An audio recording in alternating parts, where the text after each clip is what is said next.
Hello there. Hello there. Hello there.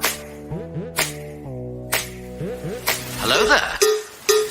Hello there. Hello there. Another happy landing. Holy fuck! What's up, everybody? I am Big Lovin. This is Don DellaSnooch. Yeah, fuck yeah. And over there, we got Dragon Buddy. Welcome to the Escape Pod, episode 114. Kenobi, bitches. Kenobi. We got sound Yes. stuff happening. Things are going on It's in the fun. sound. How does it sound out there in the chat? Because it is all kinds of fucked up on this end. It has been changing all night. Yeah. Everybody's up, everybody's down. Things are up, things are down. Things are maxing out volume, then they're not. Then they're not. Buttons and dials and So many things to It's touch. crazy. It's just wild and crazy stuff. Yep. Hellfire and damnation, sweetheart. coming at They- you. They said we'd never go live at 7:05, and we did. Yeah. So why don't you still going, D's nuts on time? Yeah, Is that how you would say that? No. D's nuts on time? it got done. I don't think you would say these nuts on time. Why not? Us. I think These you on should. time nuts? D's on time nuts. Tattoo D's nuts on time. Ooh. I want to put that there. I like it. Well, I I like it. feel like you could sell boxers. Tattoo D's nuts on time. Right? Just they're you know what I mean? A solid color and just right down the middle. Tattoo D's nuts on time. tattooing these. Nuts. Yeah, for nuts. we'll yeah. sell them on Like Scarif the After Dark. twin sons are We'll just put hanging we'll out. put them on Chanties T Public.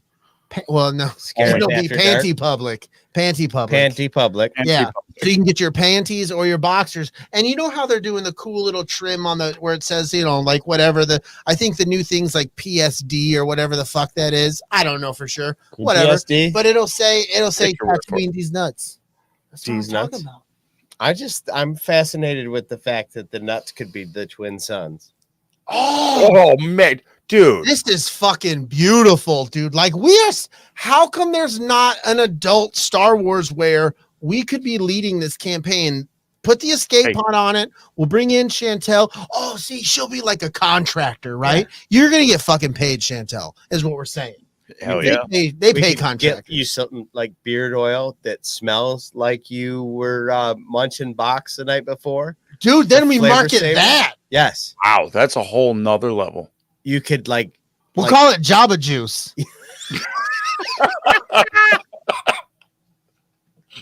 Yes, good call, Yes. right? Dude, that's See? a great call. That Dude. rolls right off the tongue. Yes, It does. Jabba Juice. Java juice. What you You just got in put your it right beard, in little your- Jabba Mhm. Juice? Mhm. It sounds kind of gross. Well, Yep. fucking isn't. It's We can- amazing. Make one and we'll call it Beard Vader or something, and it'll smell like plastic and leather. It'll smell like But it'll come in a box. it'll smell like fear and ashes. It's good for the environment. We just pack it in a box and close the box up. Yeah, absolutely. Yeah. Absolutely. I really feel like me and you and the Dragon Buddy should get an opportunity to be in the very early infancy of Scarif After Dark. Yeah. Because We've got I ideas. feel like we helped nurture that baby within this Oh. chat, this show. Sexy Brady alone. Are you saying that you put a baby in Chantel? I did not say that. I said we nurtured. We were very much like Okay. 3 men and a baby. You remember that with Tom Selleck? Huh? Huh? Who else was those guys? What were those guys' names? That was us. That's all I remember is Tom. Steve Selleck. Gutenberg. Yeah. Steve Oh, Goot. the goot. The Goot was in it. Yeah. Oh, that's another beard oil smell. It Oh, just the Gutenberg. smells like you eating ass and call it the goot. No, we'll just call it Gutenberg. God damn it. Gutenberg. And that sounds sophisticated too. Yeah. Like we're referencing butthole, but we're calling it Gutenberg. call it the Gutenberg. But that can't be. Well, that's on Scarif After Dark. Yeah, we could Yeah. do that. It's good. Then I put the jelly in our Gutenberg. Dude, like seriously, if we could mark this shit and then sell it, like we would only sell a few, but how amazing would that be to know like you're packaging out like the Gutenberg. Yeah. Rewinding that for a second, jelly sounds a lot nicer than jam. Yeah. Well, it depends on where you shove it. That's true. Because we had a whole different. That was a good conversation. Yeah. We were having a good conversation, and then the internet was dead, and I had to reboot everything. No, we were having a conversation about what's the difference between what was it? Say it again. What's the difference between jam and jelly? What is it, Don? You can't jelly your dick in a woman's ass. So all I could picture was Or in this case, you can't jelly your dick in a woman's Gutenberg. Oh, high five. But all I could picture, high five. Douche. Yeah. Oh, he got it. Did you see that? Shit? He's fucking good. we're on. All I could picture was some lady bent over naked with a dude behind her naked, just with the flaccid, wiggly penis trying to get it in. And it's all very spaghetti-like. It's all blah, blah, blah, blah, blah, blah, blah, blah. But he's like, no, he's like jelly. I was like, what? I love that. That just sounds messy. When Brady thinks of a flaccid penis, it makes him think of pasta. No, because of the way it was said. And it was so wiggly. It was so wiggly. Wiggly bits. Right? Every time my dick's soft, I want to twirl it on a spoon. I just want to put jelly in it. Never mind. Never mind. That's why I don't keep chopsticks at my house anymore. But I digress. Oh. I have seen the first episode of The Boys. You eat ass with chopsticks? Don't worry about that. No MSG. No MSG. No. Oh, Star Wars sex toys. Star Wars sex. Oh my God. I think all women should have a vibrator that's a lightsaber.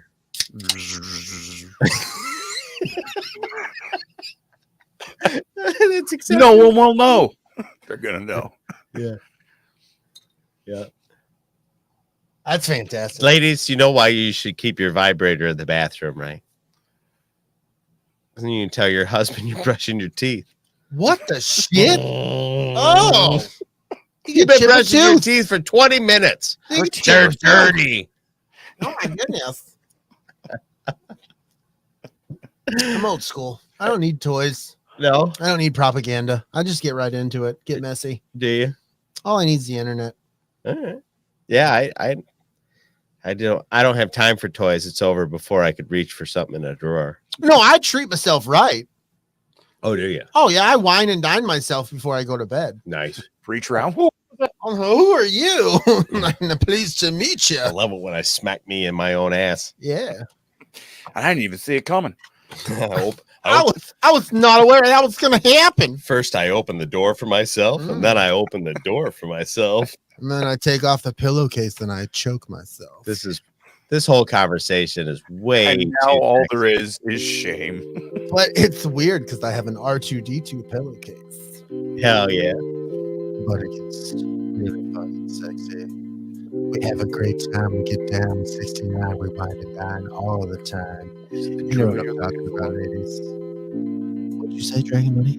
Is it the droid you're looking for? It could be the droid you're looking for, but never more. I'll give you what you need. I'll give you full steam. Big love and giving it what you get in between. It's gonna be a good time. Gonna have fun with my friends. All the We're beef. gonna do it right. Did he say roast beef curtains? What did he Yeah, say? What did he say? He said roast beef curtains. What the shit? I Makes said no the beef and the bloops, but all right.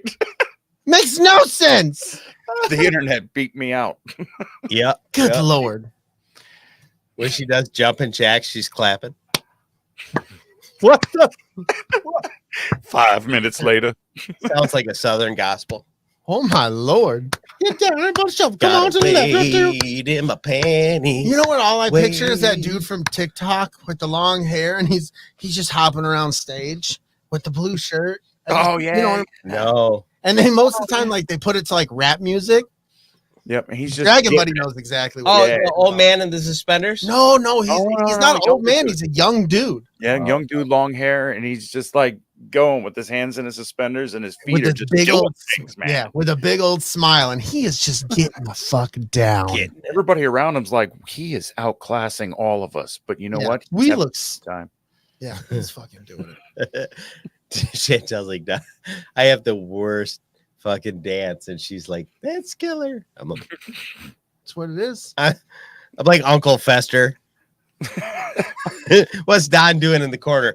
His Uncle Fester. Have a good time, guys. Have a good time with Don. Brady, what'd you do this week, my man? Oh, I'm gonna do the sexy voice for you, General Shinobi. Just a little taste. Oh, for I'm the scared people. of After Dark. Ladies and gentlemen, your sexy host Chantel, bringing you a little scare after dark. Oh yes. Can anybody hear him when he does this? Yes. Because I can barely hear him. I'm sitting right next to him. You're just being an asshole. As long as everybody's warming the pants over it, it's good. I can do all the commercials for Scare. I'll come up with skits. Oh yeah. Maybe I'll do videos. Mhm. I don't know. I may take it too far. Yeah. Yeah, no, I'm gonna take it too far. Gonna go right from the Caddyshack to the Gutenbergs. I'll come up I'm gonna come up with one of those fucking accounts. Like she's got her own Scarif After Dark. I'm gonna come up with like Scarif _ After Dark at Twitter, and like I'm gonna fake to be her and come up with all these like what the fuck kind of commercial shit is that? Is that a stormtrooper in his underwear? That doesn't make any sense. Yeah. And he was kind of grotesque. He had eczema in all the wrong places. Oh. He was a great beast of a man. Yeah. Flaking balls. No, not that. That's too much. That's too much. No, I'm not there. Scaly balls. Ew. Oh. Ew, I wouldn't touch myself. I'd be ashamed of me. Oh, that'd be wrong. It puts the lotion on its balls. It does as it's told. Gets the hose again. You sit Oh, no, down to not the poop, hose. and before you poop hits the water, you just scalies hit the water. Oh. It's like waves. And it like swims around like a Oh, you look down and it just Wow. too far. fish. Yeah. You come in late, everything's out of context. But technically, everything on this show is always out of context. Yeah, it makes There is no context. it doesn't make any fucking Yeah, sense. it's a mess. It's probably for the best. Would you tell these people what you got up to this week, Dude, man? look, man, I'm working, bro. I'm fucking putting in the time, right? They're like, hey, we got these hours to offer you. So I'm fucking showing up, my friend. Yeah. I'm doing the damn thing, right? Making the monies. That's been my focus. I didn't do really much of anything over the weekend. I worked, did some shit around the house. Sunday, Father's Day, I didn't do nothing. I worked. And then I was going to mow the yard, but my father-in-law ended up mowing the yard late ass night, evening, whatever you want to call it, Saturday when he got home from church. So I didn't have to do that Sunday, and I planned on doing. Oh, you okay? That was a good one. Wow. It came from my ankle, bro. From your ankle. Yeah. You Have might you ever wanna had a get- burp travel all the way up your leg, your guts, and then out your throat? Actually, yes. It's weird when it starts rolling around the sack. Yeah. It's a weird Yeah. sensation. Yep. Yeah. It's like If sitting in you're a hot dude, tub. you know, you've been there. You've been there. And if you haven't, well, you're Happens. missing out. That's all I can say. That's all I really want to say. Can I ask you a question? No. All right, Dragon Buddy, can I ask you a question? Sure. How's your week, buddy? Well, happy Father's Day to you Oh, guys. you son of a bitch. Yeah. Just coming out with it like that. That was your time, and you didn't. I gave it to you, man. And then Well, fuck you guys. Happy Yeah. buddy. Happy Happy Buddy's Day. Day, Dragon. Happy Yeah. Happy Buddy's Day, Dragon Dad. Yeah. woo. Say that 10 times. Say that 2 times fast. I don't think you could say it again. Yeah, that was a stretch getting it right once. It's gone. Nice job. First try. So I had a good Father's Day. I worked. And then went and saw The Thing in the movie theaters, 40th anniversary. Very cool. Then Monday went on Alan and Jonty on Press Play Streaming Studios, and on there with Matthew Kadish from the Salty Nerd Podcast. That was pretty cool that he was- graced us with his presence. We all thought he was going to shit on the movie, like inside.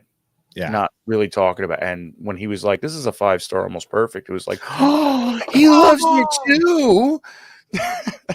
What's wrong with you? I was reading the chat and fucking Nicole hit me in the fucking. She hit me in the feels with some stuff, man.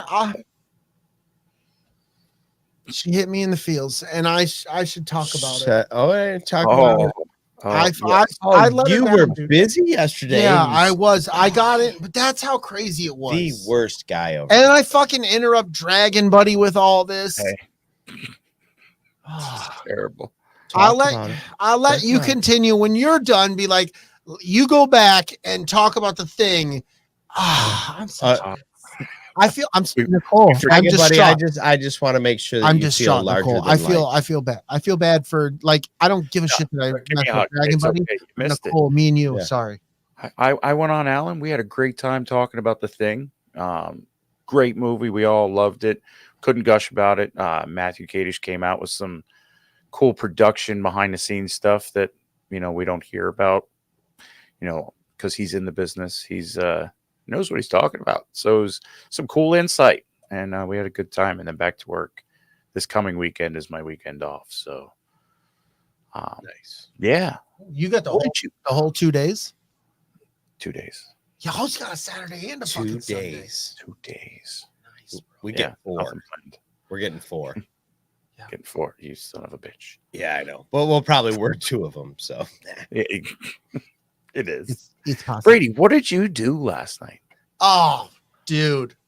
I went on a Used and Abuse with Kim and Scott, and I talked with fellow podcast co-host and host of Rogue One Radio, Nicole.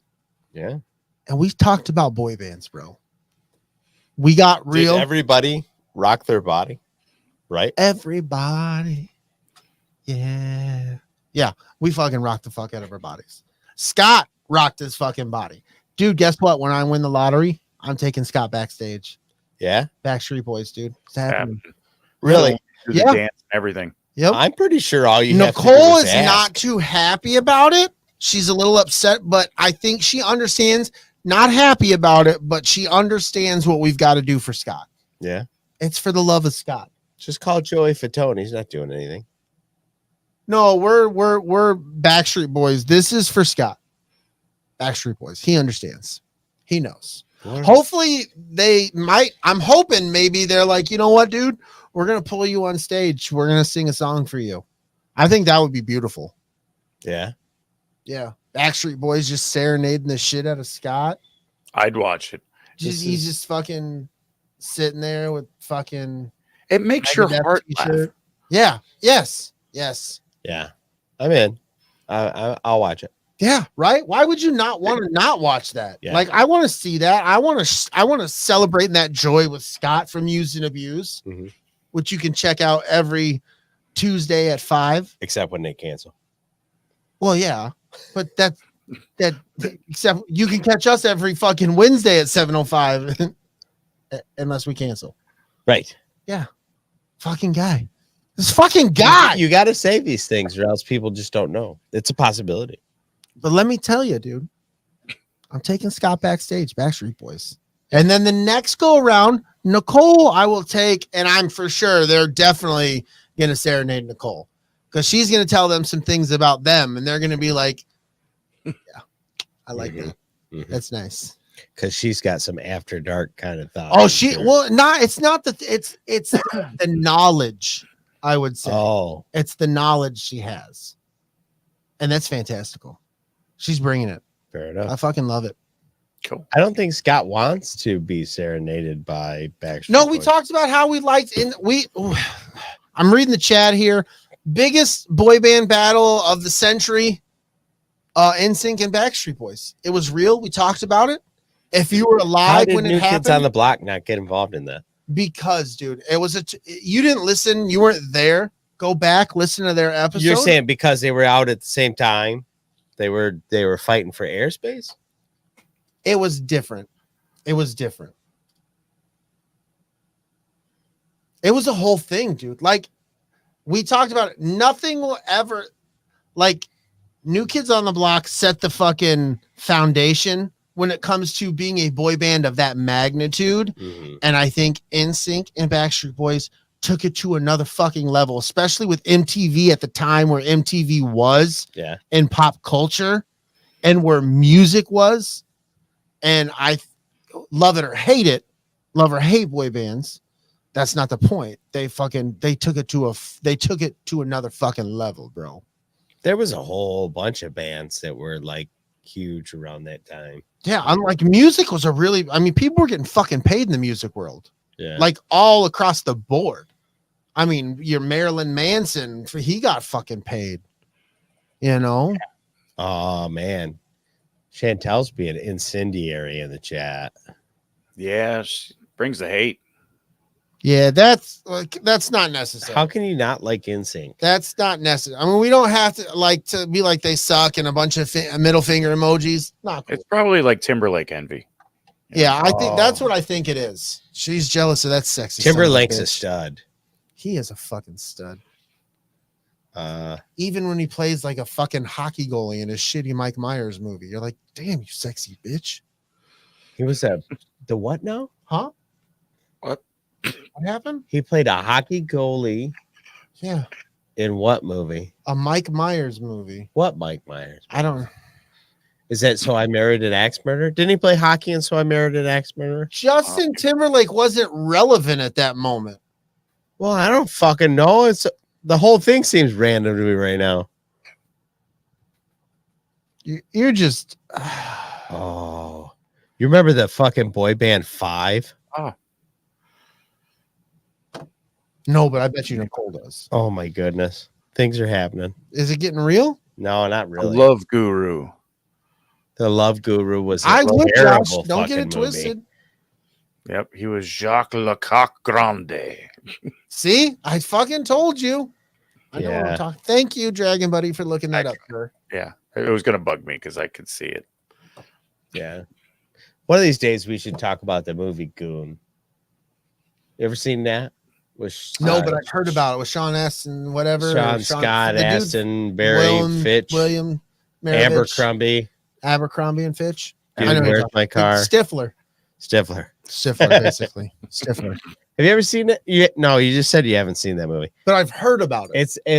As far as hockey movies go, it's like one of my favorites. It's a fun movie. It's a fun solid. movie. We'll have to. And it's a comedy, but it's not like Super Troopers or whatever. It's funny and how sad shit is.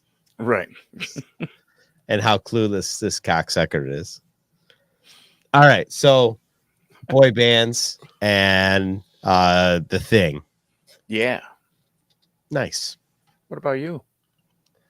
I worked a lot.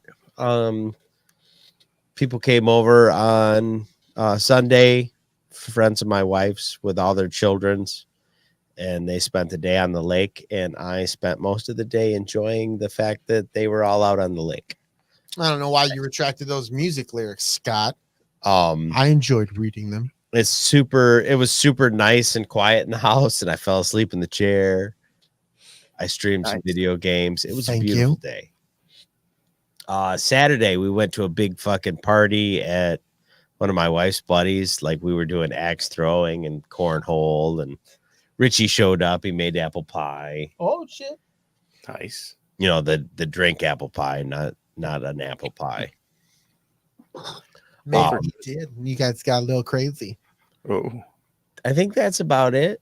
I spent the last 2 days pouring a sidewalk with my dad.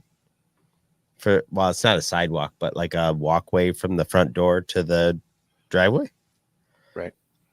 Because when he had it, not appraised, but the job bid from a couple contractors, they're like, "Oh, that it's going to be like $4,000." Yeah, that's what your dad was telling me. And we're like, It's fucking $400 in materials, bro. Right. I got a bucket of Richards. Like, what the fuck? I can rent the machines. I can do it myself and Yeah. action. Right. Yeah. Like holy McFuck nuggets. Holy McFuck nuggets. It just blew my mind that they were even talking those kind of ridiculous numbers. Wow. So this is what I wonder. Is there a problem with there's too many people that have disposable income to pay contractors to do shit? Or is there too many fucking contractors? Or, I mean, not enough contractors so that they can just bill out for some of these absurd numbers. I think it's the same, like both for around us. There's just a lot of property being bought up and flipped to where everyone's busy. Yeah, it used to be like you'd get 2 or 3 contractors come out and be like, I really need the work. Let's do it for this. Right. Work with you. And now it's like they will fucking flip you the bird and walk down the driveway before they do the work you asked them to do, just because they're like, I got 9 other people that want a job bid today. Yep. Right. It's true. And to the point, like we put the addition on for my parents, and we got half of what we should have for the money that we spent. Right. Like we ended up short almost 300 square foot of what we should have been able to buy with the exact same money. Right. So Ridiculous. the things is fucked. But yeah, we did our own labor, and I don't ever want to pour concrete again. I don't like it. It's not fun. And that's why I went to college, so I don't have to do that. But you did it. But I did it anyway. Joys of being a homeowner. Yeah. I used my college diploma to like smooth out the concrete. And some guy got paid $4,500 without a college diploma to do that job. Exactly. Yeah. Now I know why. Well, you do it for $3,700. How about no? Anyway, that's my week. Yay! Let's make our way to talking about Kenobi, because we're not going to do the news and shit like that. We're gonna do our normal startup stuff, and then we're gonna do all Kenobi. All Kenobi. It's the giant thick dick of Kenobi. Yeah. Right. If you don't like Kenobi, you should get the fuck out of here. Yeah, it won't be no like jelly noodle wiener thing like Brady was saying. No, we're jamming Kenobi. Oh, jamming the Kenobi. God. Yeah. Hurts. In a good way. You could say we're going hard. Damn. We're going hard in the paint. Spine? I'm not going to be able to walk for a week. To the So paint. much force. Oh, Jesus. Is that a Jedi move? Right in the Gutenberg. Holy Gutenberg. Anyway, you can find us on all your favorite podcast outlets and the socials. Check out the Red 5 Network. Check those dudes out. All kinds of excellent podcasts. And do that. Just like this mediocre podcast. Yes. With less cursing. Yeah, most of them have way less cursing. Way less cursing. But fuck it. But fuck it. And that wasn't even a gay joke. No, wasn't. Not at all. It was just What is the wrong emphasis on the wrong syllable. What is a squiggle miggle? We have no idea. They don't know what it is. It's just throwing, bunch of. When I first read it, I thought it said squiggle muggle. So I thought it was like a Harry Potter thing. No, it says squiggle miggle. It said squiggle miggle. No, smiggle miggle. Yeah, so if you Not squiggle swiggle. miggle with a squiggle muggle, do you end up with like, I don't know, Gross. a Gutenberg? A goot all over the place. And a finger in your butt. Well, shit happens. Next thing you know, we're all sitting around watching Cocoon going, how did we get here? This is weird. Cocoon, man. Cocoon. I need was a to movie. revisit that. I just watched it. I haven't seen Cocoon since I was young. I just watched it. Did you really? Mm. Haven't seen that since I was young, and it always used to creep me out when I was younger. It was on like TNT or something. It was always weird to me when I was younger. I want to watch it now as an adult and be like, why did you weird me out? And then I'm like, oh, old people. There is. But they're young, but they're old. There's relatively old naked young people. I know it's weird. It's strange. I don't get it. I want to watch it as an adult. That movie and Batteries Not Included. I've seen a bajillion. I've times. seen Batteries Not Included, but I love Batteries Not Included. Yeah. Jessica great. Tandy being her best Jessica Tandy. So Yep. I like the old man. He's so sweet. Mm-hmm. So We should best. do that movie soon. We're gonna do that movie. It's a good idea. Don't Kelly? tell Dave and Jason because they will Fuck do it immediately. I don't even care. We'll do it together. Screw it. Yep. You heard it here first, anyways. Yeah. So If you're when they do it before us, you all have to go to their chat and say, "Hey!" Escape Pod did it. Okay. Nice. Mhm. If you're listening to this as an audio podcast, please consider joining us Wednesday nights at 7:05 on the money. On the YouTube. fucking money. YouTube.com/C/ATSW The Escape Pod. 7:05. Hell yeah.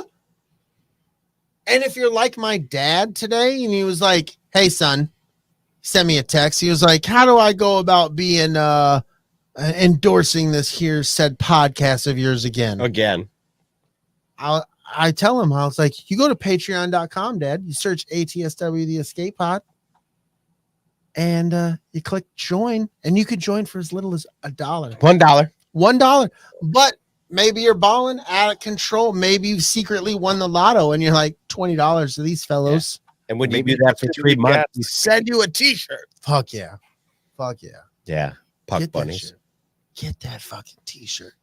Or you can go to bio.link/ATSW The Escape Pod.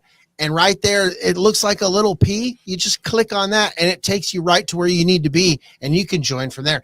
That's how simple it is. You don't have to go to patreon.com and search all this shit. bio.link/ATSW The Escape Pod. Click on all of our stuff and it gets you there. One clickety clank. Boom, bada boom. Hey, look, Pavel Lord's here. Yes! He's here. Thank you for coming. Power Lord. He's in the house. Hail, Power Lord. All hail Pavel Lord. He's the best. Is it Pavel Datsuk? I know who it is. You do? It's my dad. Oh, It's got to be my dad because it would be Pave Lord because they were paved low. And that was a helicopter he flew. And unless I fuck this up, and this guy's like, my last name's Pave Lord, asshole. Well, sorry about that. Totally All right. screwed the pooch there. Damn. nice. Samsonite. I was way off. Here, take these other gloves. My hands were starting to sweat. As Brady said, you can go to bio.link/ATSW The Escape Pod and find all of our cool shit, like our T Public page, Hell yeah. where you can find all kinds of crazy t-shirt designs that this motherfucker here has cooked up. Yes. Good stuff. It's Or awesome. you can get it slapped on a sticker, a tote bag, coffee mug, phone case even. So check that out. Or you can go to tpublic.com and You could search do that. ATSW The Escape Pod. You could do that, but that's a longer. But like Yeah, it's everything, harder. just like, oh, check it out. Maybe you like it hard. I Maybe don't know. you do. Maybe you just want to jelly that shit. Maybe And you jelly should that go to shit. bio.link/ATSW The Escape Pod. Yeah, you can jelly jelly that your right way into right- Gutenberg. Yeah, right there in your Right Gutenberg. into the Grams Gutenberg. Ah, gnarly. I love it. That's great. Right. It's the Great. best, dude. It's the best. Whose turn is it? It's Chris's. Chris, it's Well- your turn. As we were saying, you can follow us at ATSW_ The Escape Pod on the gram, Yes. or Oh, you can go to bio.link/ATSW The Escape Pod. did your And you can horse find like have a, gram.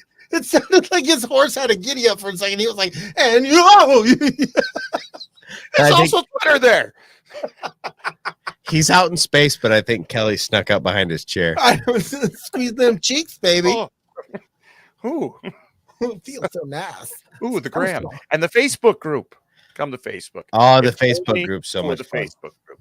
Right. And I know there's plenty of people out there with a Facebook. There's like one person I think I know within our chat who doesn't have a Facebook. Yeah, There's one of you. that we know of. But So if she was on there, she would. She told us share all she the was like, things. "Yo, that's where I'd be," but she's not. She's not on there. So join us. It's fun. And Tina posts all the bomb shit. Oh, Tina's the best. I'm there for Tina. What will we It's do our without fucking Tina? page, but I'm there for Yeah, Tina. yeah, it's Tina's house. Whose house? Tina's house. Tina's house. Yeah. Whose house? Tina's house. So much enthusiasm from Dragon Buddy. Sorry. I'm sorry. Think we do that again? Tina's house. Oh my god, he's getting out of control. Starts doing a backflip and shit. Oh my god. It's aggressive. Scene. Brady, Yes, my friend. give us the family shout outs, man. Oh, I like it. Mhm. But first and foremost, always got to give a shout out to the Sidebar Cantina. That is the mothership. That is David, Jason. That is the New Jersey Delphians. That is the homies. They are doing their thing. They did their thing Monday, and I'm brain farting it because I'm thinking of Beavis and Butthead. Was that Monday? That was Monday. That was Monday. Beavis I and still haven't Butthead caught up. do America. They do. No, it wasn't. It was The Office. It was The Office. That's what it was. Beavis and Butthead was last week. Oh, Space. Sorry. God. No, it's damn. okay. Office Dude. Space. Words are hard. When you said The Office, I automatically started hearing the music. But that's for sure. That's the other. Like, it's probably a solid fucking tie between like Rudis and Crudis on the Red 5. It'd probably be us, and like I would think they're a little bit below us because we get a little nasty. Yeah, but if Dave's on a rant, Yeah, it's true. that's a football spiking moment. There is, And the if ability- Jason hates women that day, Oh, if Jason hates women, that's fireworks. yeah, yeah, could be more So- offensive. I love don't women. understand why Kristen sleeps with him, to be honest with you. right.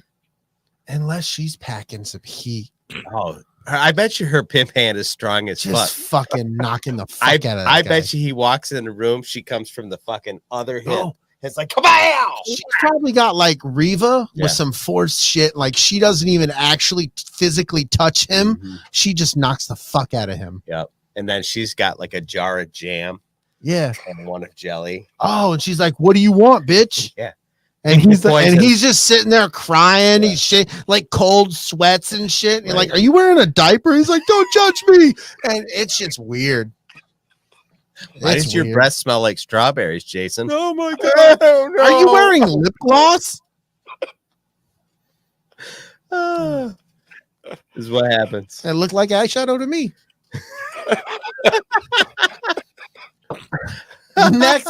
Next we have Used and Abused with Kim and Scott.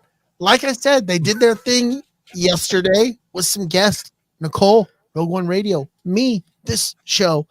We were talking boy bands. It got crazy, it got weird. We got Scott very uncomfortable on his own show, and that was amazing. We all kind of enjoyed that. It's always cool when you make somebody uncomfortable in And- their own house and you're not even there. Oh, dude! And then we gave Kim the giggle fits. Oh, that's the best. Yes.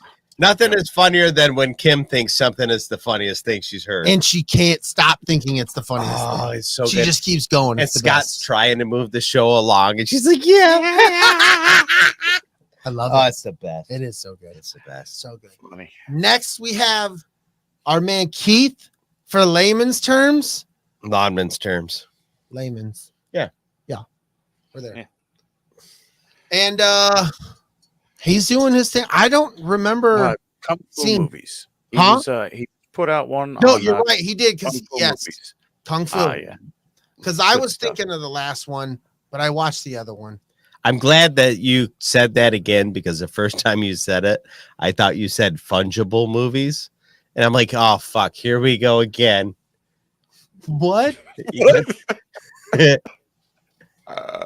Okay. You know, like what NFTs, non-fungible tokens. Stop it. What? I can't see Keith doing some shit like that. He's like, That's what I'm saying. I'm like, I check thought out- I was done listening to this shit. check out what I bought these NFTs with my Bitcoin. It's pretty fucking crazy, guys. I got all these NFTs. They're actually movies. Right. They're fungible movies. Don't even worry about it, guys. You can't even see They're a them. lot of fun. I'm the only one who can watch them because they're mine. They're mine. You have to pay me. Yeah. So fuck off. Thank God it was Kung Fu. Yeah. Yeah.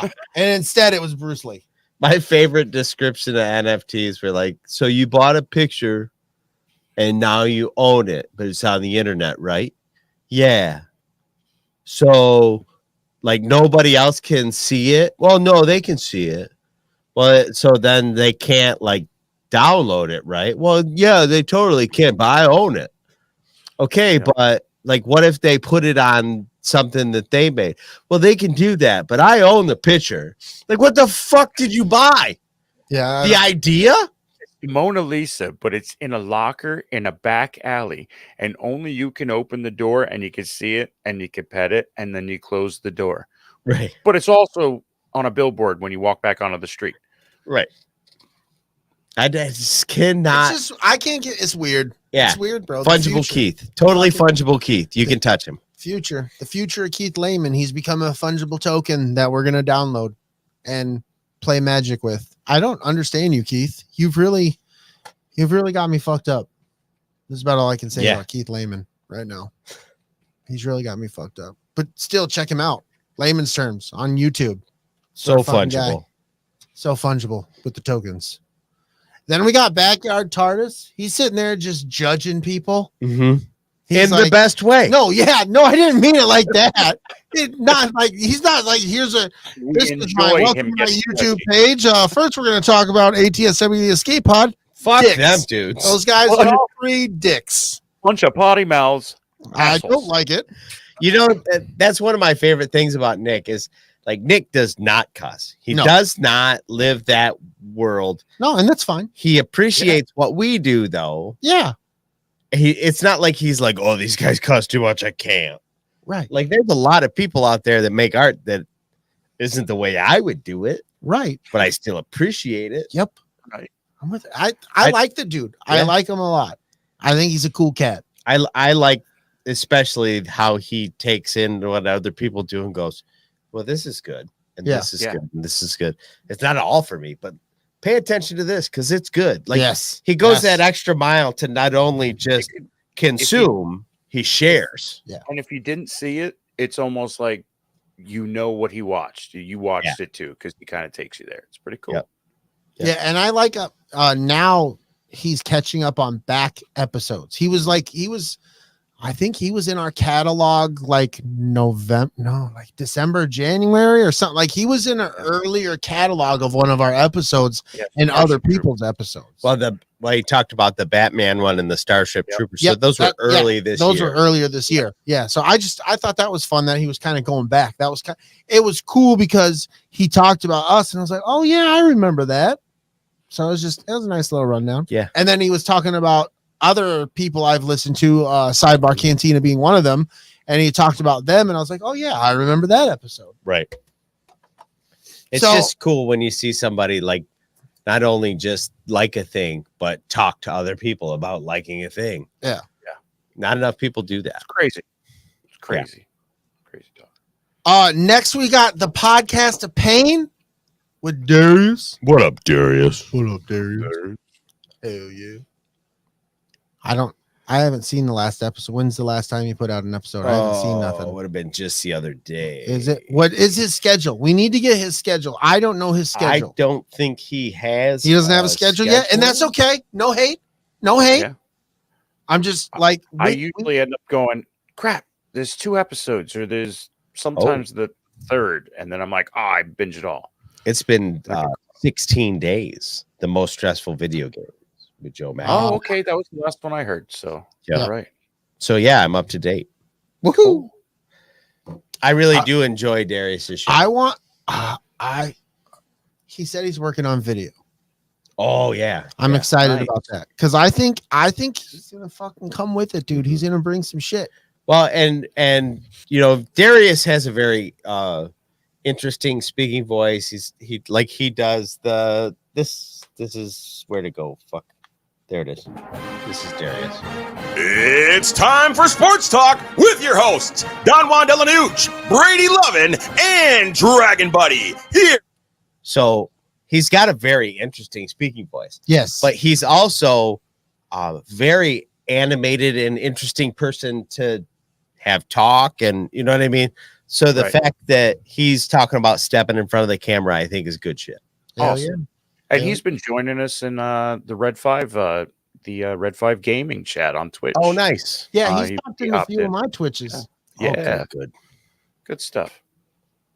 Yeah. It's cool. Like, I don't expect people to jump in on all this shit all the time, but when people show up for 5 minutes, even if you don't tell them later, just the fact that they're there, it's like, thanks for showing up, man. Just spending a couple minutes to say, hey, what's up? You know, that's appreciated. Very cool. Especially if you're into horror stuff and wrestling stuff. Like Darius is a encyclopedia of that. And a shit. Teenage Mutant Ninja Turtle. Oh yeah, Teenage Mutant Ninja Turtles. He is probably the biggest turtle fan I've ever met. Yeah, he's like Darius Eastman Payne. Yeah, it's wild shit, dude.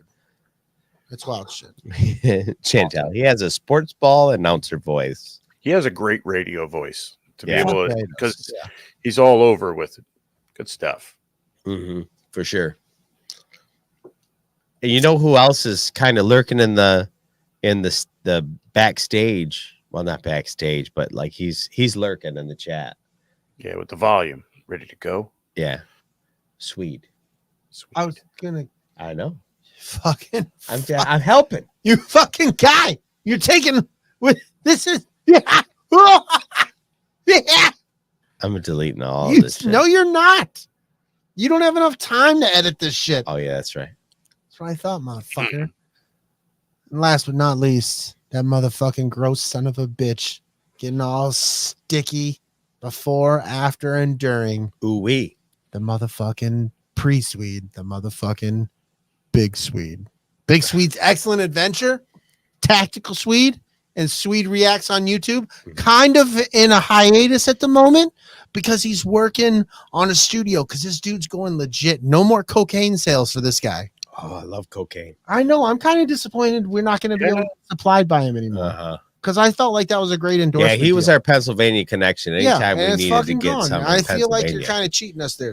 You know? Yeah. What the fuck's up with that? Yeah, he was the guy. He was the fucking guy. Yeah. I feel bad for Dave and Jason because they can't get their cocaine from But he him did now. so much cocaine, like you'd be driving through Pennsylvania, you just run up next to the car. And be like, Yeah, he'd be like, here you go. And it was weird because he'd give it to you and he'd serve it on a snow shovel. Yeah. But I mean, I was in the like, middle of the summer. yeah, I liked it. Like, it's good marketing. Mhm. Like, I'll always remember that. Yeah. You know, you don't forget stuff like that. He starts singing Informer as he runs away. It was, yeah. It's all And he about the did snow. good, though. He was like, I understood what he was like. Yeah, You're yeah. doing better than the I man lick you himself. boom down. It was fun. I lick you Gutenberg down. Yeah, I lick a Gutenberg down. Who's in the chat, If Chris? you're still in the chat, you sick sons of bitches, we love you. We love you all. We've got General Kenobi, Luna Girl, Sith Care Bear is going to hop back in if we're going to be on it a bit, which I'm sure we will. Kenobi, man. Blake is in the chat. Swede Studios lurking. He's got his hand on the volume button, ready to just crank it down because we said Kenobi, but not yet, Swede. So Yeah, It not was yet. just a sneeze. Kenobi. Yep. Nicole is in the chat. Hello, Nicole. We meet again. Well, hi, Tina, Nicole. of course, Tina's in the chat. Pave Lord is in the chat. Yes. Mhm. Uh, Tina, how's that sexy haircut going? Oh, so sexy. I like it. She got a sexy haircut a couple That weeks was, ago. that was a couple weeks. Yeah, a couple weeks ago. Good stuff. Ren Girl in the chat. Hello. Uh-oh. Hello. Sith Care Bear dropping out. Yeah. She's got to do Scott. Scott's in the chat. What's up, Scott? It's so good you joined us, my friend. Yes. Danny stopped by earlier. Hectolorian, he's always lurking. He's like Isn't in between doing his paperwork and falling asleep. That's what he does. He does paperwork for work this late? Yeah, I don't know why.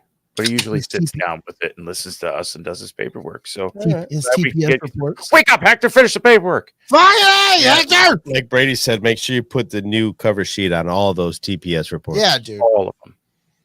Otherwise, I'm going to have Tom and Miller tell you about TPS reports just because. And Hector, Nagi. we're going to need Nagi. you to come in this weekend. Nagi not going to work here anymore.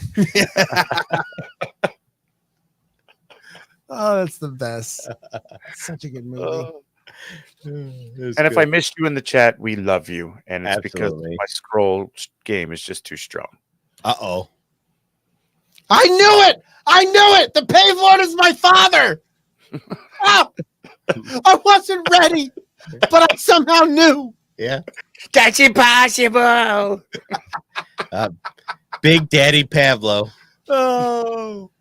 Hey, Dad, you should hear this fucknut say helicopter. Helicopter. You fucking idiot! I just do that for him. No, you don't. If you go back in the 114 episodes, It was all for you. no, it wasn't. It made my brain hurt. I only do that for you.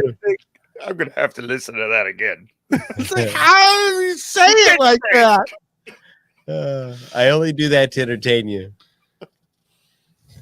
Well, Josh making an appearance Josh. again. He's like, I was you- gone, you- but now I'm back. I haven't been communicating, but now I'm here. Yeah. Well, just don't text him. He'll get back with you. Right? Fucking 5 days later.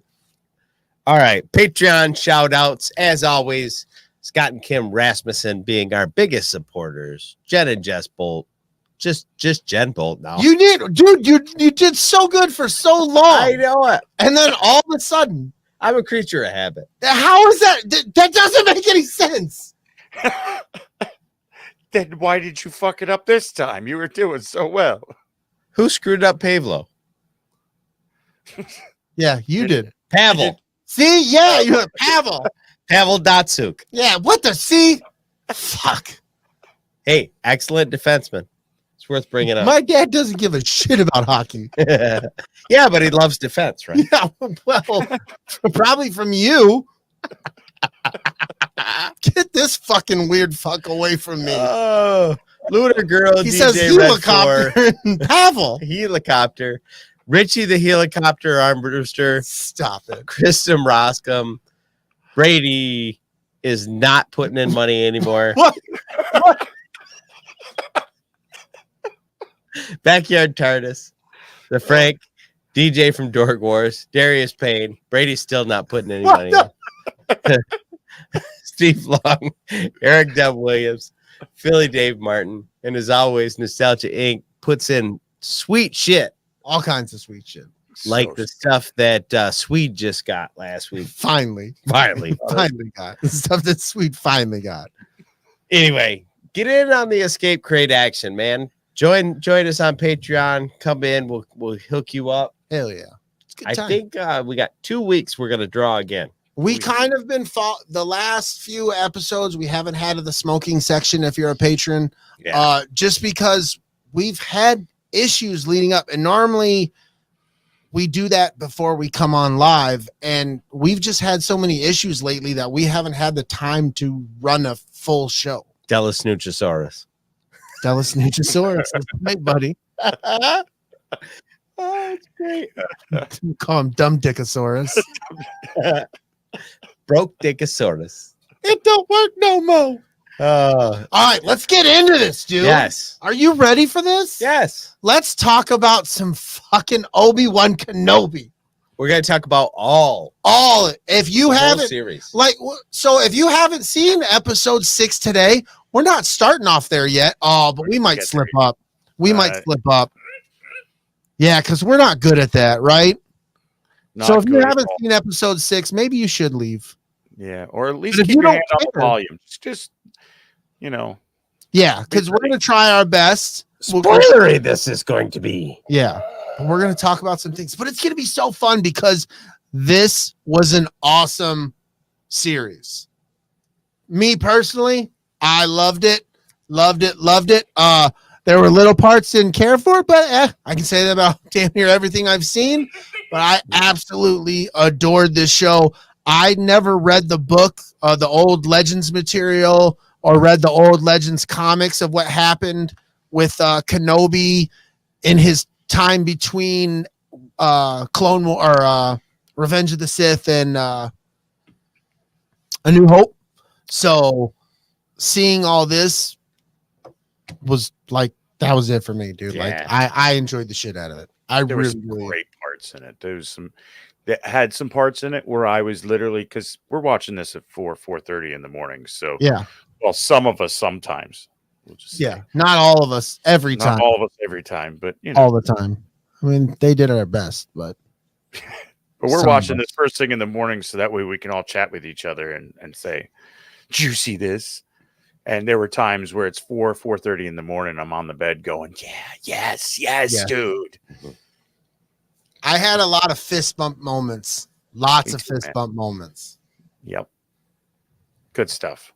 Yeah, it was I good. liked it. And listen, most of the problems that I could say I could pick out of it, I can explain away in my own head to where it doesn't affect my enjoyment of it. Even that's just me, man.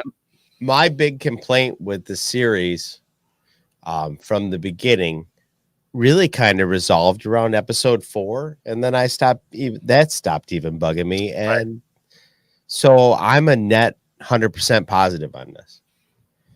Now I got to go back and watch the first few episodes and see if my feelings on that particular issue resolve, because I know what happens. Because sometimes I think the people that make stuff, because they know what's going to happen at the end, they do stuff with characters that seems weird or out of place or not right until you know the stuff at the end. Right. But they're kind of not in on the Can I give you an confusion. example of a callback from Yeah. episode 5 to not ruin 6 for people who haven't seen 6? Yeah.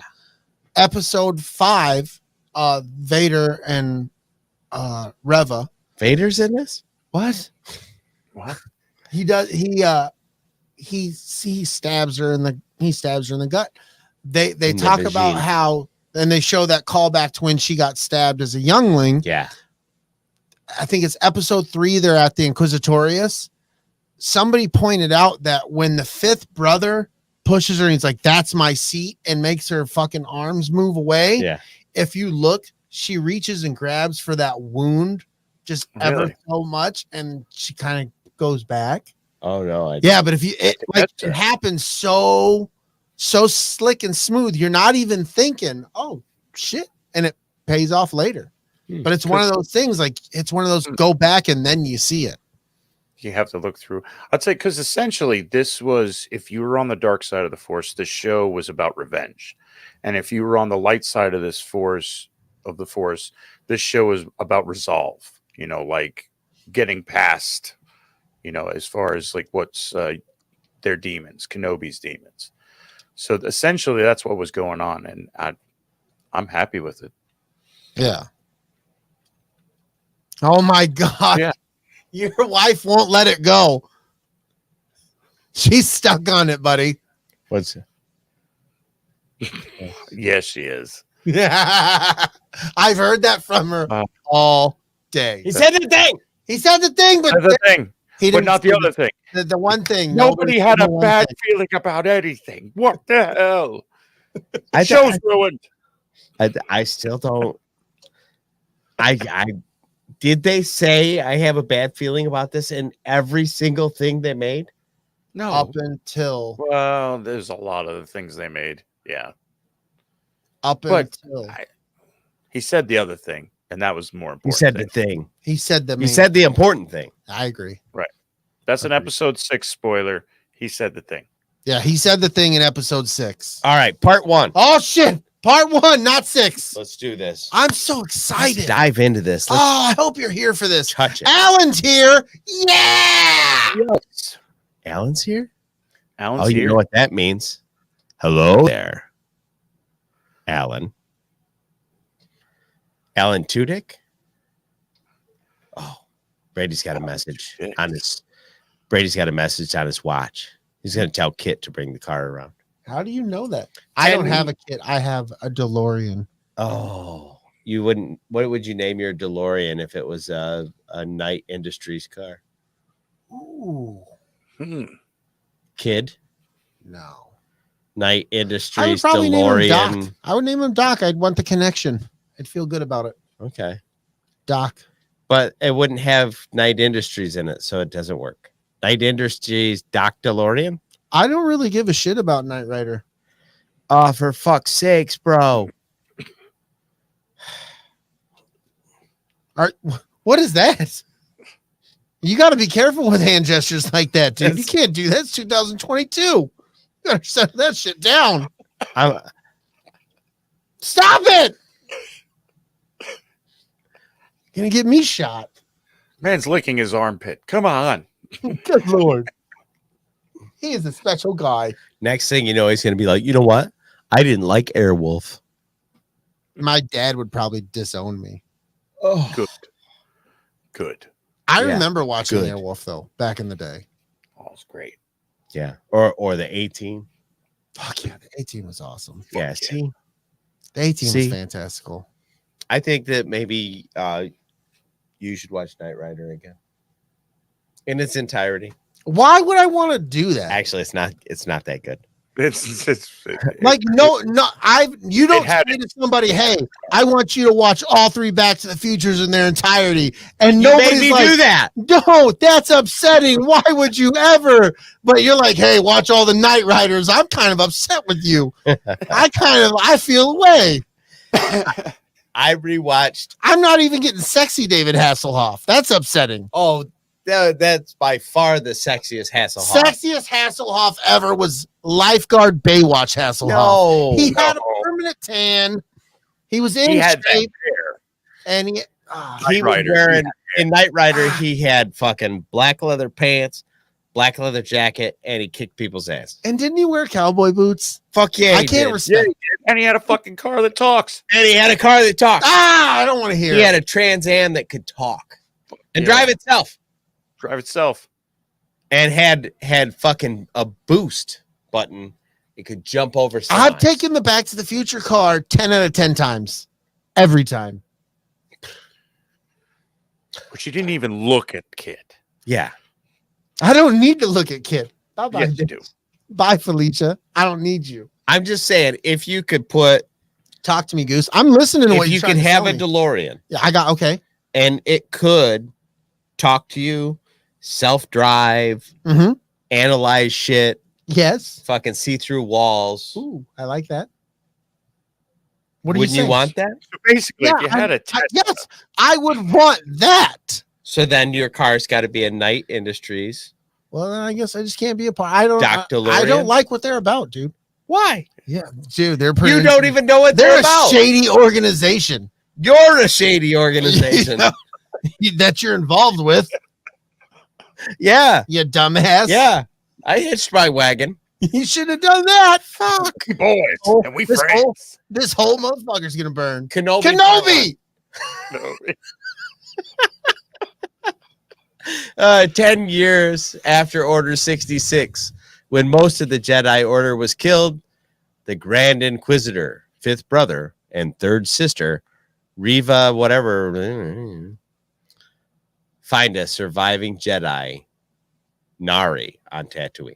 Oh, Before we get there, though, yes. the Before. coolest montage of breaking down all of the prequels. Yes, coming they did a into great this job with show. that. Yeah. Really brought all the feels of the prequel trilogy into key points on where we are today. Mhm. Very And cool. In this montage, did we not see Order 66 go down? Yeah, we cut all that, and oh we yeah. we Yeah. jump into it. Yeah, that's what I thought. Like the most complete representation of how Order Right. 66 went down. Almost a view of a youngling. Yeah. Classroom as the 501st are coming in blasting. I'm really digging that too, how we're seeing or the events of Order 66 through different people's eyes throughout all these series. Because wasn't there some Order 66 in what was it? Was it in Clone Wars? no Jesus. Boba Fett? Was it in Boba Fett? No. No. No. I think you're on the dope. No. Mm. We got some Order 66 recently in a different show. Wasn't in Book of Boba Fett. Okay. Somebody in the chat will be like, "Yeah, it was in this." It wasn't in Book of Boba Fett. I think it was. But it was just little Just a little scenes. bit. It was just like outside of Camino, like Slave One. Oh yeah, the I know. destruction of No, it wasn't the destruction of Camino, but like they had Boba Fett when he was a little boy watching Jango Fett leave in the Slave One on Camino. I distinctly remember a few Jedi having to fend off stormtroopers during Order 66. That was in Mando. Was it in Mando? Season 2. The episode that had Luke and Grogu in it. You got a little bit of that scene where you see the pictures on the wall where it started the who it could be. I knew I was only partially crazy. Yeah, you're right. But I'm sorry. I was thinking Mando. It's all right. Partially crazy, all right. Right. I'm just happy that we're getting Order 66 in its violent brutality in little bite-sized pieces. I want to see more live action Order 66. Yeah. I think we're going Clone to. Wars, something. I think that's such a pivotal moment in the history of this universe that we're going to keep seeing how it affected different people. Yeah. The rumors we were reading today about maybe Cal Kestis coming over. That's another thing in that Jedi Fallen Order game. Mm-hmm. That Order 66 stuff in that was so cool. Oh, absolutely. All right, let's talk about how Reva grows a little impatient and attempts to kill Nari, forcing the Grand. Well, not really Nari. He threw it at the bartender. She threw it at the bartender. You know what I'm talking about? The little. So she wasn't trying to kill Nari. They got it wrong here. This is what I'm trying to say. I don't need you to look at me like that. Forcing the Grand Inquisitor to stop her, allowing Nari to escape. The Grand Inquisitor expresses his disapproval for Reva's recklessness and obsession with finding another surviving Jedi, Obi-Wan Kenobi, who, unbeknownst to them, is also on Tatooine. I enjoyed that whole interaction where the Inquisitor is walking through the saloon, as he called it, and like you saw the lightsabers burned marks on the wall. I thought that was really interesting how he's kind of breaking the scene down, and you're like, oh, I see what he's putting together. Right. And I enjoyed seeing these Inquisitors as those of us who have seen these Inquisitors in cartoon form, seeing them in live action form. I think they did a great job with the fifth brother. Although in the cartoon, he looks a lot more built. Yeah. I still felt they did a good job capturing him. And then old boy who played him did a good job with his voice inflections and his attitude. I really enjoyed that. Before you go any farther. Yep. One of the things that we're going to talk about, I think, in episode 2, is when Reva is exploring that shop where the loader droid's at. That's episode 3. Is it episode 3? Yeah. There's a scene where she discovers something and she takes action on it. But unlike this scene, they don't tell us what she figured out, why she figured it out. None of that. Unlike this, where they're like, oh, there's fucking lightsaber marks on the wall, and there's this and that, you're like, oh, I see how she just like is walking through a shop, and all of a sudden it's like, well, clearly this cabinet moves. And you're like, the fuck? Yeah. I don't know. It's just one of those things. Maybe something ended up on the cutting room floor. Yeah. Yeah. Would have changed that. Like a little shot of just the floor where there's like a score mark from moving the cabinet. Yeah. That just give me. That's all I need is just give me that little thing. Little breadcrumb. Yeah.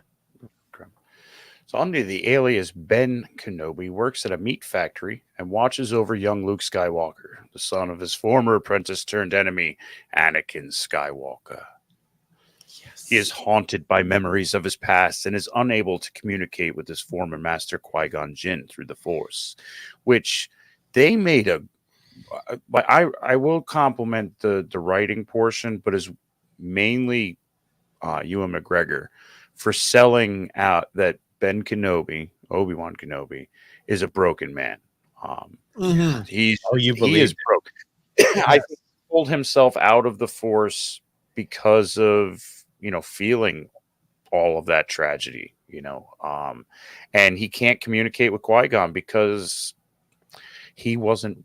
Well, we won't say it just yet till episode 6, but he can't communicate with him. He's just a broken man on top of all of that, knowing that all of his friends, everything is gone. Yeah. Maybe Qui-Gon Jinn's not really dead. He's just hiding in the mountains, and he just calls himself Qui-Jin. Ooh. Kevin Jin. Kevin Jin. It's Kevin with a Q. No one else. So wait, will it's know. Kequin? That doesn't make any sense. Kevin. That's Kequin. Kevin. Kenobi refuses to help Nari and later sees his corpse hanging in town on Alderaan. I enjoyed that interaction between Kenobi and Nari. Yeah. Just this whole Nari is like, dude, I've been running around for 10 years since Order 66, still keeping the hope alive. You were on the Jedi Council. You were one of the best of us. And you're out here broken. on some you bullshit. just gave up. What happened? Ass. Yeah. You smell like Gutenberg. Right. You smell like Wales Gutenberg. Sam Whale Gutenberg. Sad whale. Straight Gutenberg. WG, bro. Nice. On Alderaan, Anakin's daughter, Leia. Yeah, Anakin's daughter. Yeah. Okay. What? Who is, I'm just I thought it was weird to be like Anakin's daughter, Leia. That makes perfect sense. No, it on does. Alderaan, Anakin's daughter, Leia, It who was does. adopted by Kenobi. There you go. Yeah. Reading its fundamentals. Who was adopted by Kenobi's acquaintance, Senator Bail Organa. It's just weirdly phrased. It's just a lot. It's a big ass sentence, dude. It is Yeah. a big sense. It wouldn't suffer for having a period somewhere. Yeah, you could have fucking made that 3. Well, and it's the Anakin's daughter part. Everyone knows that Leia is Anakin's daughter. Right? It's belaboring the point. If you're getting told by us who Leia is, you started all wrong. You should probably start with some other podcast. Yeah. But thanks for coming. And Go check out Star Wars Journey with Ashley and Brandy. But we're past that now. Leia, Anakin's daughter, Which we all know. She's kidnapped by Vic Norgru's gang, a group of bounty hunters hired by Reva to lure Kenobi, led by fucking Flea. Dude, I was so excited when I saw that. Me too. I was genuinely happy. That was one of those, it was like a Danny Trejo moment. Yeah. I was like, yes, dude. Right. It's fucking Flea. And I saw some people out there fucking rubbing their stink nuts on it, going, "Hey, fucking Flea." It's fucking Flea, dude. Flea. Yeah. It's fucking Flea. Right. we can use the same sentence they use for the hatred as a reason why it was cool. Right. It's like if you walked up to a pub in fucking Star Wars and fucking James Hetfield is serving whiskey in a jar. Yes. What is this? This is blue spotchka in a jar. Fuck yeah. Is that fuel? This will give you fuel, give you fire, give you that what you desire. You'd be like, yeah, bro. Yeah. I think I just came. Yeah. That is a James Hetfield line. Yeah. Oh yeah. He's just clearing his throat the whole time. Yeah.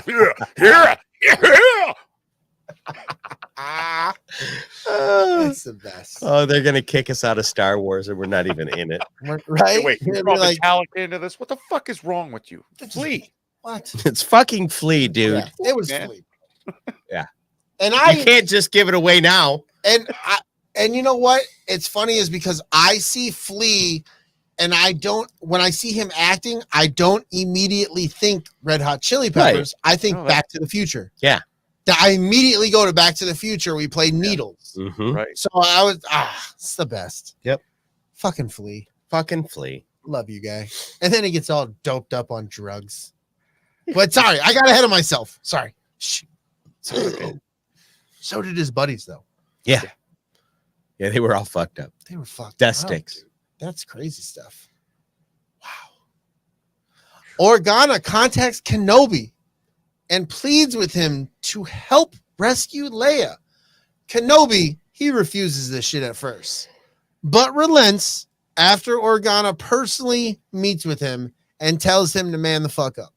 Let's too. be He's like, honest. "Bitch, Bill just shows listen, up at his front door and is like, you said no. The fuck you say no. You don't say Right. no. I'm taking care of this kid. You fucking brought me. Right. Let's do this. I'm supposed to watch Luke. Yeah. Now you're getting the girl, bitch. Right? You come in with that with weak shit? Now you got to fetch the ball, bitch. You guys keep calling me bitch. I'm still shutting off your power. 10, 12 more times. Fucking out of here. That's Kenobi, you couldn't get a hooker if you had $100 hanging out of your zipper. They're credits. What the fuck? But let's be honest. He's there Yes, I saying, could. you know, I'm supposed to watch the boy. And meanwhile, the boy's adopted father is like you watched his father. That was even though you see that in the commercials, like that still landed in that conversation. Yeah, it did. It was really landed. It was a right cross to the jaw. Yeah. Could have Really double was. crossed that. Said, like, you watched your stepmom? Oh. Right? Son of a bitch. It's that anytime somebody says And they start pushing each other. How did you know that? anytime somebody says I have to watch the boy, you have whoa. I'm calling somebody. That's not what's supposed to be happening here. What's going on here? You stop watching the boy, old man. Right. Creepy Tatooine fuck. PD. We got a 479er. Would you like to come in my house and have some candy and naps? Oh. Something about forcing his power. in the pocket. You want to grab a handful? I got some popsicles in the basement. I got your power converters in here. Come to my Tashi station. Oh, You pigly son of a bitch. I got a curved lightsaber just for you. You guys want to walk down in my block? That was the thing.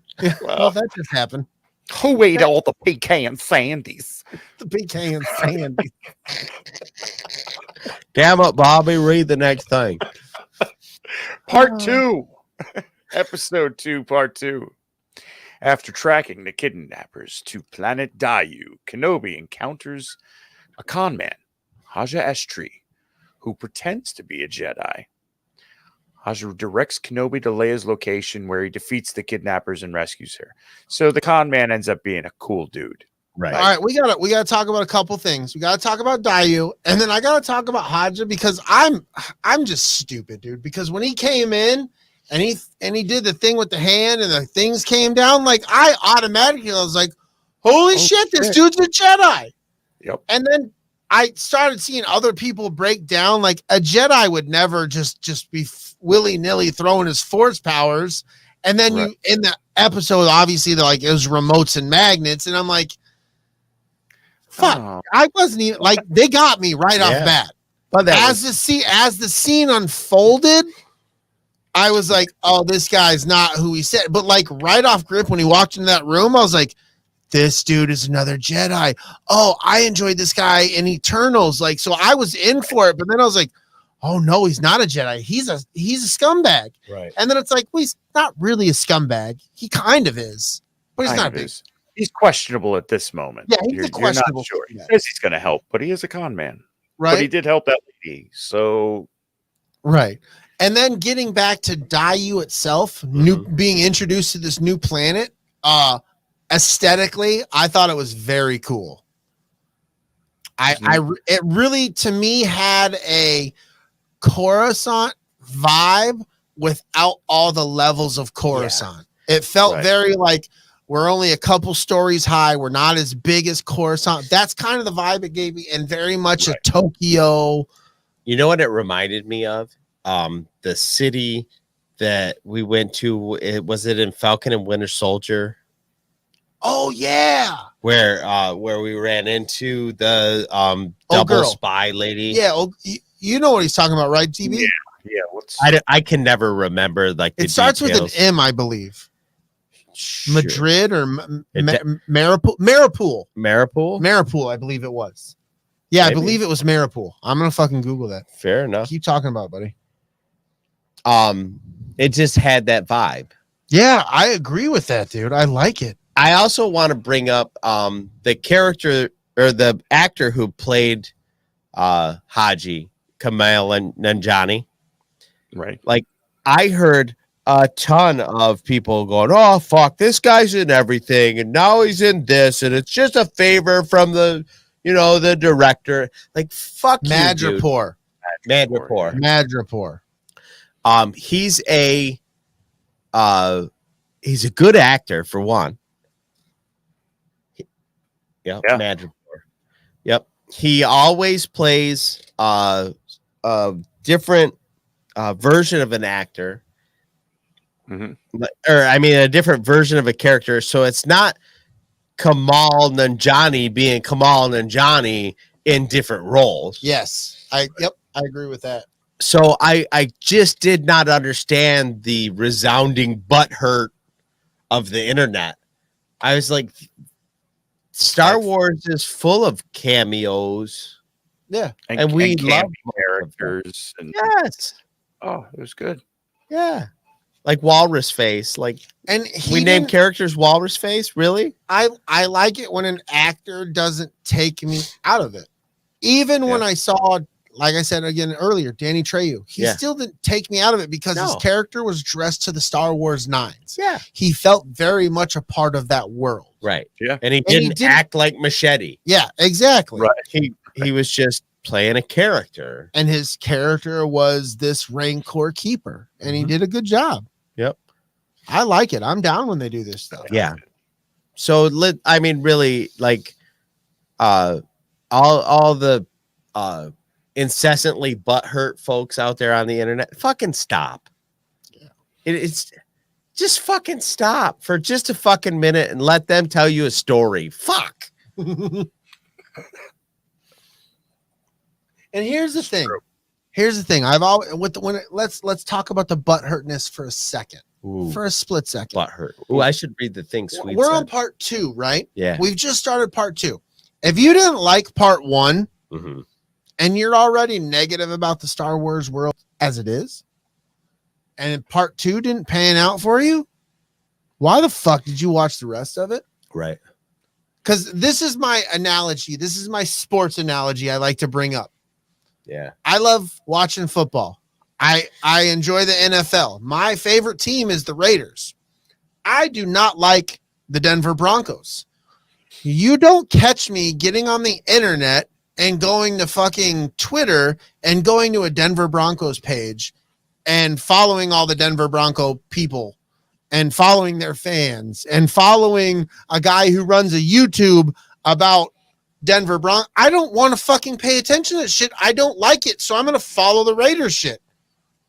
Right. And I might not like every player on my team. Didn't like Richie Incognito when he played for the Raiders. I think he still does. Not sure. Can't stand the dude. I think he's a racist prick. I don't fucking like him at all. Played for my fucking team. I don't root for the dude.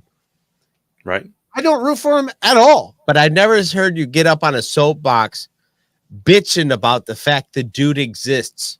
Right. Because I just ignore him. Right. I don't like it. And my team still had sucked for years. Like, they're not the greatest team. We're not going to the fucking playoffs and winning or getting Super Bowls. But I still enjoy the sport of football. I still enjoy my team. And there's stuff I don't like. I don't like certain teams. So I don't pay them no fucking attention. So I can pay attention to the shit I like. Right. Let me read this thing that yes, we've been meaning to bring this up. I wanted to read this the other day. Friend of the show, wrote on his, I believe it was Facebook, said people love to piss and moan because what they see on screen is different from what's in their own head canon. I just don't understand how people can put so much effort into hating so hard on something they claim to love. We're living in a Star Wars fan dream right now. The amount of Star Wars content available for our consumption is insane. After Return of the Jedi, we had to wait 16 years for new Star Wars content. Now we get it every few months. Do I love everything about everything in new Star Wars shows and movies? Of course not. But I go into it with an open mind and ready to have fun and enjoy it. Not overanalyzing every minute detail to figure out how they screwed something up. It must be exhausting to hate on every new Star Wars product that comes out. Let it go. Embrace your inner child. Just sit down. Enjoy the damn thing. That being said, I can't wait for the next episode of Kenobi this week. Cheers. Yes. I like it. So That's good. I mean, like, so well put. Like, why spend all that fucking energy hating on something that you don't like? Just don't consume it. Fuck all the way off and go find something you do like. Right. Right. Fuck. And Because no matter what, this is what we got. Like, this is like, and if this you is don't, canon. And you're fucking exhausting. if you don't like the new shit, go read all the old books. Yeah. They got them on audio tape if you don't want to fucking read them. Yeah. It literally makes the rest of us tired. We're not angry with you. We're not going to get angry at you. Just, it's exhausting. We're just tired of listening to the same nonsense over and over again. Well, they told this character, and then he this one time he said this when it must have meant this, and this is in contrast. Fuck off. Did you see the shade of Luke Skywalker's hair at 10 years old? That's the wrong color. Fuck, Right. Are you kidding? I was a towhead when I had white fucking hair when I was a kid. Yeah, I was platinum blonde. Yeah, when I me, was a kid. right? I've seen you with no pants on. Your hair's still white. Oh, yeah. That's what I'm talking about. Oh, Yeah. Oh that's hot. It's what I do. It's what I do. Oh, look, he's doing the helicopter. It's a Pavlo. Stop it. Oh, shit. It's the worst. It's the fucking worst. It's an osprey. Oh, it crashed. Oh, no. That'll happen. Ow. That'll happen. I sprayed something. How did he get two blades? I don't understand what's going on. It's getting hot in her. It is actually kind of hot in here. Yeah. A little warm. All right. The Grand Inquisitor learns. We'll get off of our soapbox. Yeah, I'm getting off the soapbox here. We're done. Back to episode 2. The Grand Inquisitor learns of their presence My dad. and Dawn. locks down the city. Riva disobeys orders to stand down and place a new bounty on Kenobi, causing mercenaries around the city to target him and Leia. Yo, that was some slick shit, though. Yeah. Like, that was a move. That was a good move. That's like, a power I'm gonna move for squeeze him. sure. I know he's here, and everybody's here after that money. We're Yep. gonna get this dude. Yep. You just put out in a seedy town, you put out a bounty, and somebody's going to go after somebody.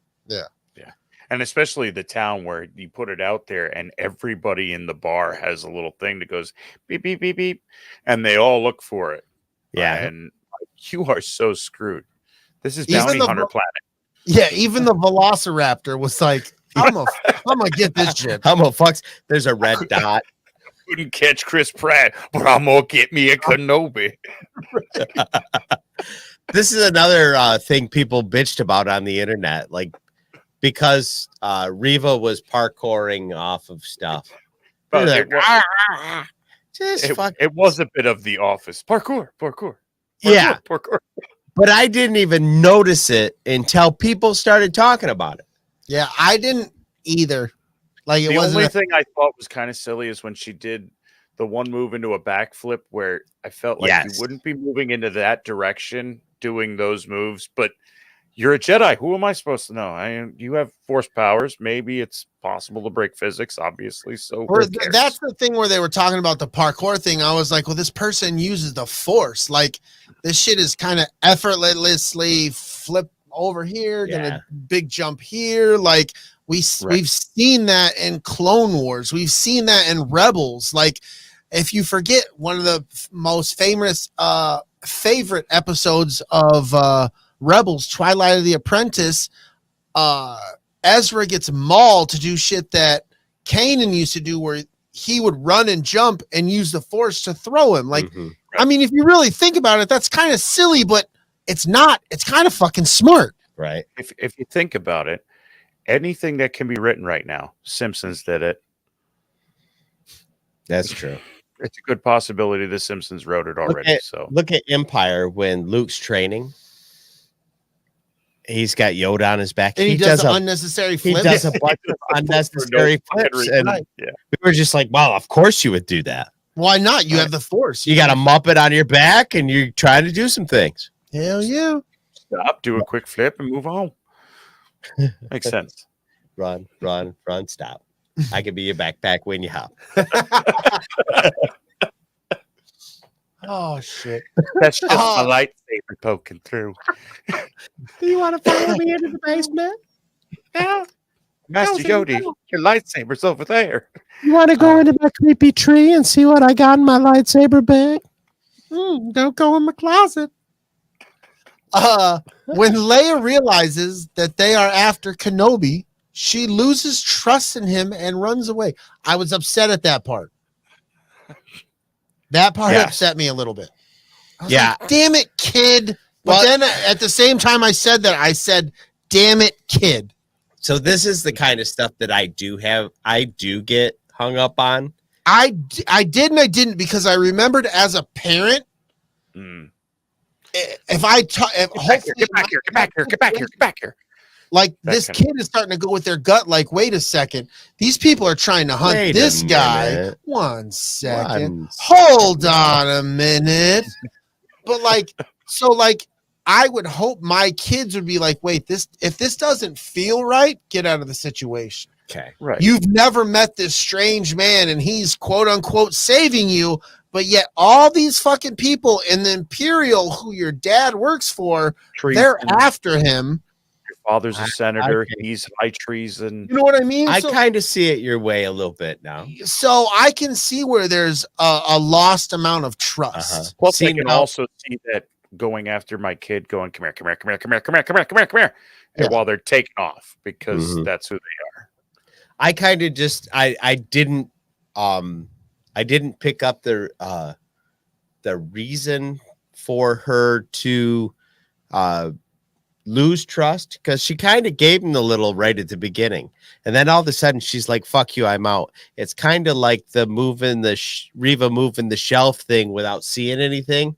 Like, had they shown us a moment where he did something that she was like, oh, this isn't right, and then she bails, sure. But I felt like she went from kind of following him and doing what she was told to I'm fucking being out. And I can see that though. Like, you're in this situation, you've been kidnapped, and now you think this person's here to save you, right? Yeah. And now you're like, wait a second, maybe they've got their own agenda. I mean, you live in a place of bounty hunters. We just talked about all the fucking bounty hunters. Why are they going for this guy? Right. Obviously, he did something wrong when, now I really didn't, because we know the whole backstory, Order 66, blah, blah, blah. But telling a kid, I'm the friend of your dad. Let's go find a van somewhere. Right. Exactly. Like growing up, I got my dad in the chat. My dad can vouch for this. We had a secret word. You didn't go nowhere without, I have that shit with my kids. We have a secret word. So if I told my kids to come pick you up and I didn't tell, or if I didn't tell my kids to come pick you up and you went and tried to pick my kids up, my kids know that I would have to tell you the secret word for you to go with them, even though they know who Don is. Right. That's just the way I was raised. Yeah, that's how I raised my kids. Yeah. We did the same thing. So like your dad saying there, it seemed like she went from everything's fine to stranger danger without the input or whatever, or even showing us that she's reconsidered. Like, Well- she just all of a sudden it's like, skirt. There's Well, the thing was going off in the dude's hand. Well, yeah, but and if you would think where she is as far as what she knows her parents are, her father's a senator in the Imperial Senate, and you just see the guy that's carrying you around here trying to save you is now wanted for high treason on that hologram. Yeah, Gotcha. Luna Girl says You know- she saw a hologram of Obi-Wan Kenobi being wanted. See, there you go. Then the problem is probably me. Yeah, I mean, you do have to kind of get there, but I didn't have a problem kind of. Yeah, it didn't. It made sense to me where you could have that flip of, yeah, I don't know, maybe this guy's up to his own bullshit. You know. That's fair. Did I read all of that? Yes. Oh, yeah. So Haja finds them and directs them to an unguarded cargo port from which they can escape, but cannot stop Reva from following them. Reva reveals to Kenobi that Anakin, whom Kenobi believed to be dead, is still alive as Darth Vader. Now, that's the other thing that was like a hot button for everybody. I don't think that he realized not that they were the same person. I think that he knew they were the same person, but to be alive and kicking, I don't quite think he knew that. So was there some exposition, or did Reva pull out of his head that he knew who Vader was? No, she knows because Anakin was Obi-Wan's Padawan. Anakin became Darth Vader. Fuck. Oh, see, it's one of those things that makes more sense when you She know saw that Anakin during Order 66, so she could Thank put you. that. That makes me feel way better. Like I was along with that. I was like, I don't understand where she got this information, but now I know. Yeah. Right. I was always of the assumption, I was like, this is a 6-episode show. They're not just gonna spoon feed you every fucking thing. Mm-hmm. And even so they've given you little hints. Like from the beginning, I knew the little Padawan that we saw in the beginning was Reva. Yeah, I knew that- suspected. Right. I suspected, but I was like, I'm doing my math. I've learned some things. Mhm. So And They There was even a- framed all those shots where the little black girl was in the middle of the scene. Yeah, Like she was exactly. always in the center of the camera. I mean, Right. they did telegraph yeah, that. exactly. So I had everything to believe like those two are the same people. Like Mhm. it wasn't a stump for me. But it was this is something like watching as a whole is a completely different experience. I thought Right. Book of Boba Fett was the same way. That what were left on cliffhangers, like say episode 4, which was a real filler episode, where at least it felt that way, all has a real place to where, you know, we're seeing them weeks apart. I think it takes different when you can sit down and watch all of it at once. Yeah. Yeah. That was kind of my thing. And I think that's part of society now is everybody wants everything right the fuck now. And Yeah. they're so used to these molds of getting, you know, your Netflix where you get it all at once, your Hulu where you get it all at once. And even now you look at, we were talking about early, The Boys seasons 1 and 2 were released 1, 2. Now they're like, Right. no, here's episode 1, next week's episode 2. So that kind of people just need to calm down, wait till it's released, and then you can be like, well, they didn't answer this and they didn't say shit about that. Then you can be upset.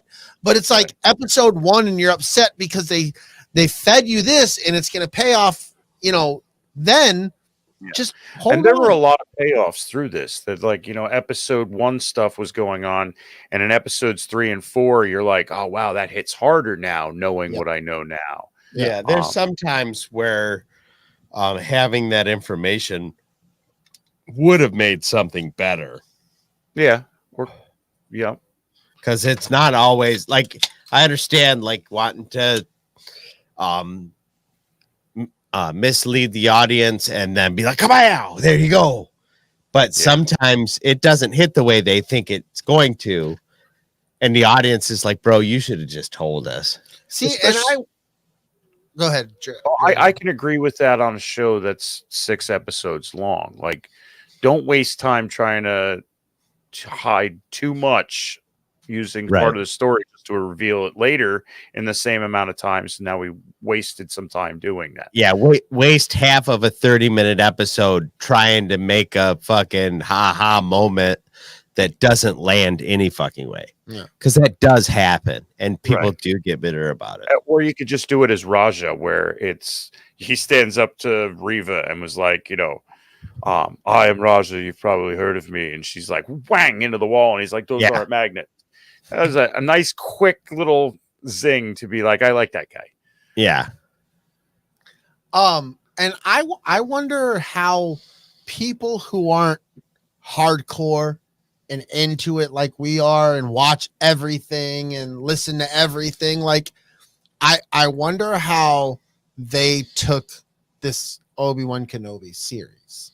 Mm-hmm. Just being a fan of not the comic books, not the books, not the cartoons, just like, hey, I've enjoyed the Star Wars movies, and I have kids, and we got Disney Plus. So, hey, there's a new Star Wars show, and I've enjoyed Mandalorian.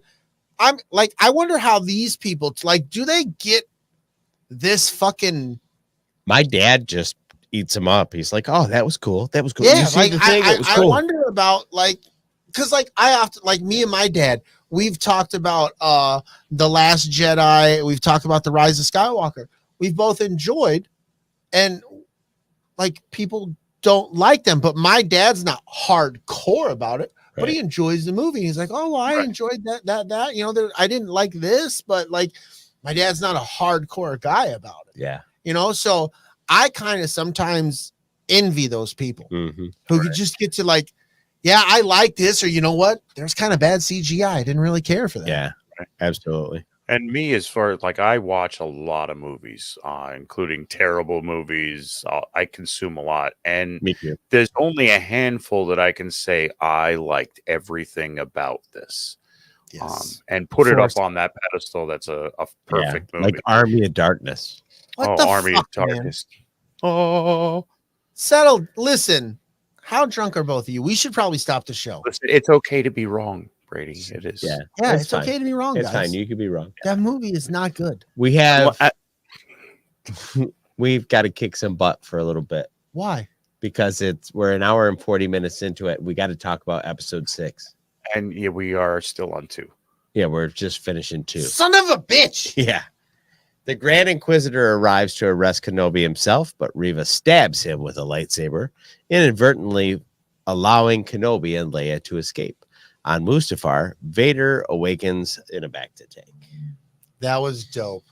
Bacta. That shit gave me chills. Oh, the where you've got Kenobi thinking about Anakin and getting that hit him moment that Vader's an Anakin and Anakin's alive and they're all alive and Vader, I think, sensing that. Dude, that I know, because he goes, Anakin. Mm-hmm. And then it cuts right to Vader.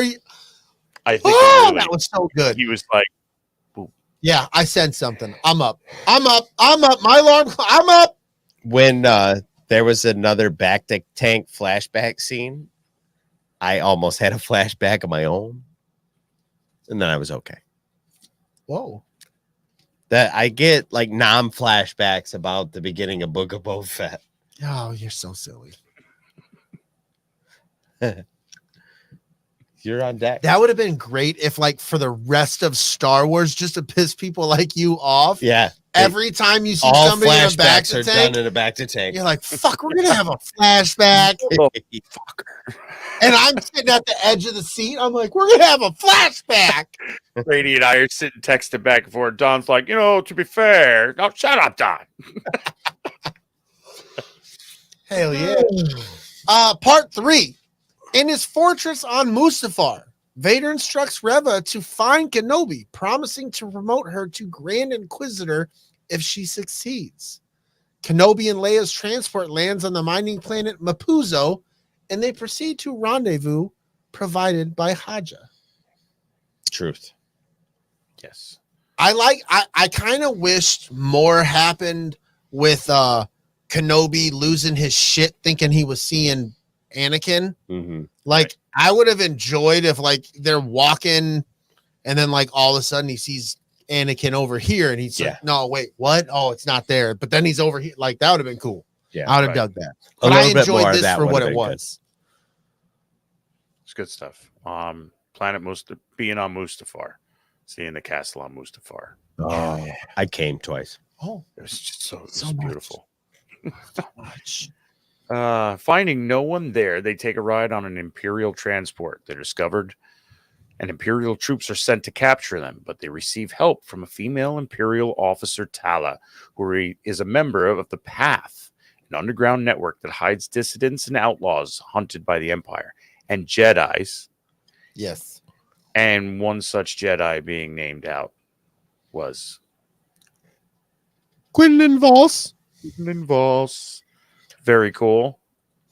Like I've said this to Don many a time on our walks at work. Give me a series about the whole Path. Good night, Alan.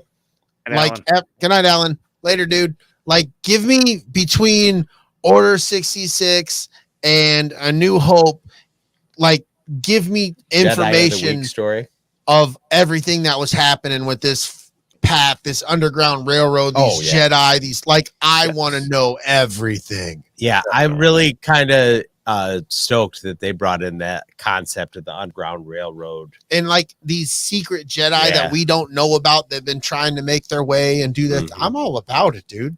And I really thought Tala was a good character. Like, yes, like well done, well acted, well written. Like she was one of the characters. Like up until this point, I still don't like Reva.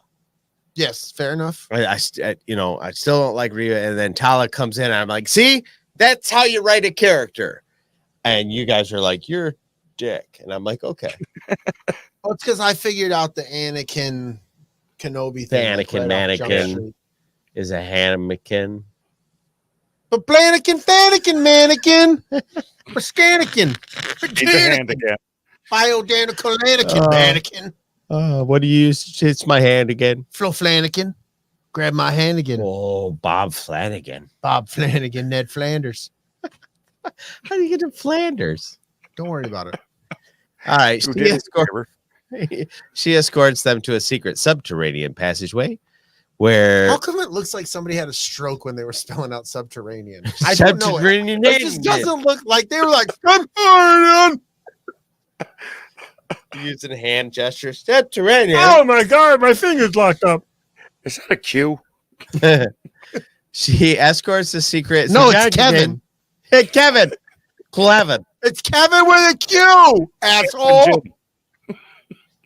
But before they leave, Vader and the Inquisitors arrive and begin to harm innocent bystanders to lure Kenobi.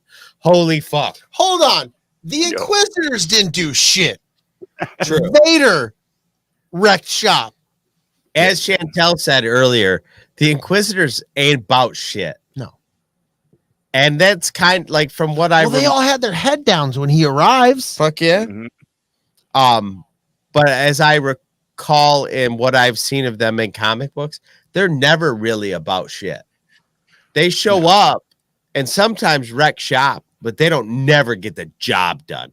Vader's always got to come in and fucking clean it up. And Vader doesn't respect him for shit. Well, I don't know if you know, I'm sure you probably do, but the Inquisitors were started by Palpatine in parallel. Yeah, it was in the Vader comic. Yeah. It was in the Vader comic. So quite frequently, Palpatine pits the Inquisitors against Vader for getting a job done. That's how the Grand Inquisitor and Vader met. He had him showing up at the fucking Jedi Temple, and neither of them knew they were showing up to meet. Right.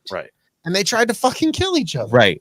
So when Vader shows up, all the Inquisitors know that Vader's more powerful, and they just act like neutered bitches when he's around. Yeah, because when Vader first met the Grand Inquisitor, correct me if I'm wrong, DB, or even you, Don, he cut off his arm or some shit, if I remember correctly, or his hand.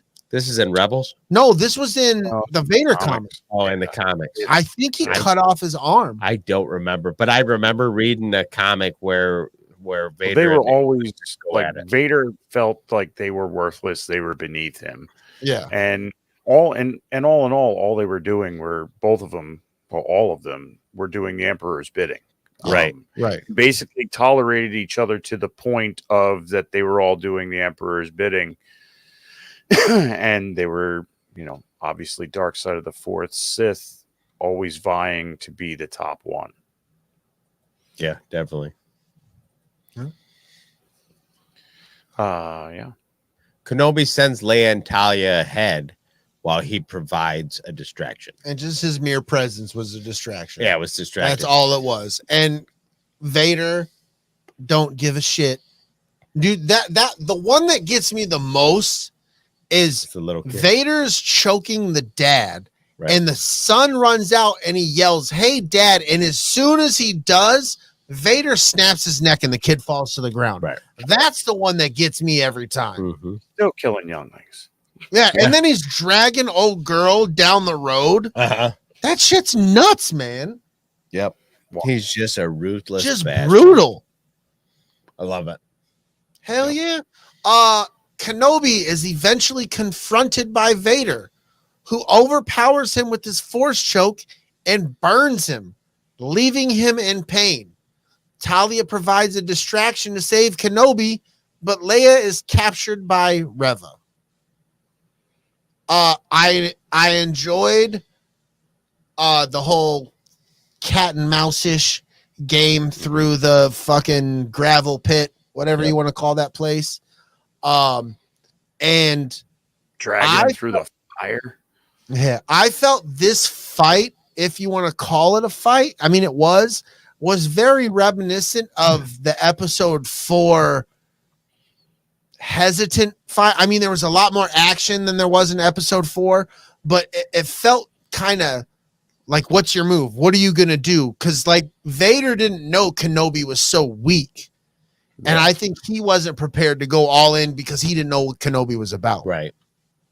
Yeah, because Vader's super stiff in that. Yeah, and he's using one arm the whole time. Yeah. He never switches to two, where in the last fight you see him switch to two hands on the lightsaber. Yeah, he goes full baseball grip. Yeah. So, moving on to part 4, episode 4. Having escaped Vader on Mapuzo, Kenobi and Tala arrive at a path facility on Jabim. Meanwhile, Leia, who is now being interrogated for details on the path by Reva, is being held on Fortress Inquisitorius, the stronghold headquarters of the Inquisitors located on Nur. This is my favorite episode. I got to go back, though, to Mapuzo real 6. quick, because we were talking about cameos and shit like that earlier on. Mm-hmm. Zach Braff from Scrubs was the fucking weird fucking anteater mole looking truck driver dude. Yep. Oh, right. That's cool. I thought that was cool. Yeah, and episode 3 really amped up the Empire stuff. Yes. Oh, yeah. Lots of Empire stuff. Yeah, that was we started seeing a bunch of stormtroopers, and there was things going on Empire style, and you're like, yes, this is what I came for. And what made it even creepier with the Zach Braff, I noticed, I watched a video on YouTube, but somebody else pointed this out. I'm not going to take full credit, but the truck driver, anteater dude, he had the Imperial flag in the back of his car, but if you look at it, or his truck, it's handmade. Yeah. Like that's his level of, I'm When about he the Empire. and he's Like I made this shit showing my support for my boys. You know what I mean? Like there's a different level to that guy. Yeah. You know what I'm he's saying? he didn't just get the propaganda flag. Yeah, he's not just faking the funk to get by. Like he lives and breathes this shit, and he's about that order. You know, I when somebody pointed that out to me, it kind of changed how I looked at that character, and I like being able to see it with that set of lens on. I mean, you sit there and think about the Rebels and the Imperials. There would obviously be some species under Imperial control that would like the order that's being brought to them. Right. That, you know, their lives are unaffected. I can do this, and I'm not getting bugged because these stormtroopers are cool guys. Yeah. They keep all the assholes out of here. So you could see people sympathizing with them, not because they're, you know, evil, but because it made their lives better. We get that on Earth. We get other countries where dictators run those countries, and when they have the opportunity to get the dictator out and bring in a democratically elected whatever, they just elect another dictator. Right. There's certain people, or I'm assuming in this case species, that need someone to tell them what to do. They like it. Yeah. You know, they need that order. They need somebody else to provide that structure because their people can't do it on their own. So I completely agree that there's probably species out there that under imperial rule, everything is better. Right. Wait why is Tina talking about somebody looking sexy in space skivvies? Sometimes you got to do that. Who? I need to Lunar. know. He looks Kenobi. sexy. That was before earlier. I think Tina was bringing it back. Oh, I was gonna say I didn't hear this. It was like your dad said. Look at all the people in cults. yeah, It's true. Yeah. It's true. It's like You know. a subsect of society where there's a set of rules that I mean, it doesn't take broken people. It could be, you know, all of those things are all, you know, variables into. It's not an indictment on an individual group of people. It just is some people need that. Speaking of cults, I did a deep dive into that guy who'd had the cult in South America in the 70s. The Oh, Kool-Aid thing. Yeah. That dude was fucked, bro. Yeah. Like, and he came from like a super religious family. Yeah. And like he had this whole shit going on in San Francisco. Like that dude was, and They people all got him a couple times, and then he moved. Yeah, these people What were was his in name? it. James something, wasn't it? Jim Jones. Jim Jones. Jim Yeah, Jones. Jim Jones. Jim Yeah, Jones. yeah, That yeah. shit was fucking wild. And then the shit I was listening to, they had actual tapes from when they were in South America, and he was doing their tapes from when the suicide was happening. Yeah, That's drink. Oh, that'll mess you up. I'm just saying, if you want to, we're getting on a sidebar here, but if you want to go into some weird, crazy shit, that shit was wild. Yeah, bro. fuck that. I'm That out. shit's wild. Terrible. Just terrible. Just So terrible. once again, Charles in the Barkley. Star Wars universe, in this extended universe, we're getting Uh-huh. another set of child handcuffs. I think the Imperials are the bad guys. Listen, here's my argument. Or to child children are bad. Here's my Or argument to child handcuffs, though, in the Star Wars world. Aliens, bro. Aliens. They all have right, different size okay. appendages. They They all have different size appendages. You're thinking in human terms. Yeah. You might Right? have Kawaki and penis. You never know. Yeah. Exactly. Yeah. A blood turnip or something. I'm thinking of that episode of Rick and Morty. I didn't know that was his balls. No, that was his balls. Rick and Morty. Fuck. I'm sorry. What were you saying? Handcuffs. Handcuffs. Handcuffs. And Oh shit! So that's why they got My different safe sizes. word is inquisitorious. My safe word is mine forever and will always be Albuquerque. Albuquerque. You know why? Because somebody's holding you in New Mexico? No, because it was in Jackass. Preston Lacey. yeah. Preston Lacey had the girls who had the fucking paddles and shit. They had the ball gag on him. Yeah. He kept screaming Albuquerque. I just think it's the best. Preston. Oh, because when I say it, I'm gonna mean it. You know, if you're saying that safe word, Yeah. shit's getting out of control. Yeah. And the way Preston said it, that's how I'm Yeah, gonna he was say out it. of control. He was almost in tears. Yeah. So I know how it needs to be said, so I'm ready. I'm ready. He's ready, folks. Nice. Did you finish that one? Yeah. Okay. Yep. Kenobi and Tala plan to infiltrate the fortress to rescue Leia. Once inside, Kenobi discovers a trophy vault filled with preserved corpses of Jedi who've been captured and killed, including a youngling. They're in some sort of weird stasis, Yeah, like to keep the metachlorians alive. Yeah, That's my thought too. so the leading theory that I've heard is that it's something from the trees from Kashyyyk.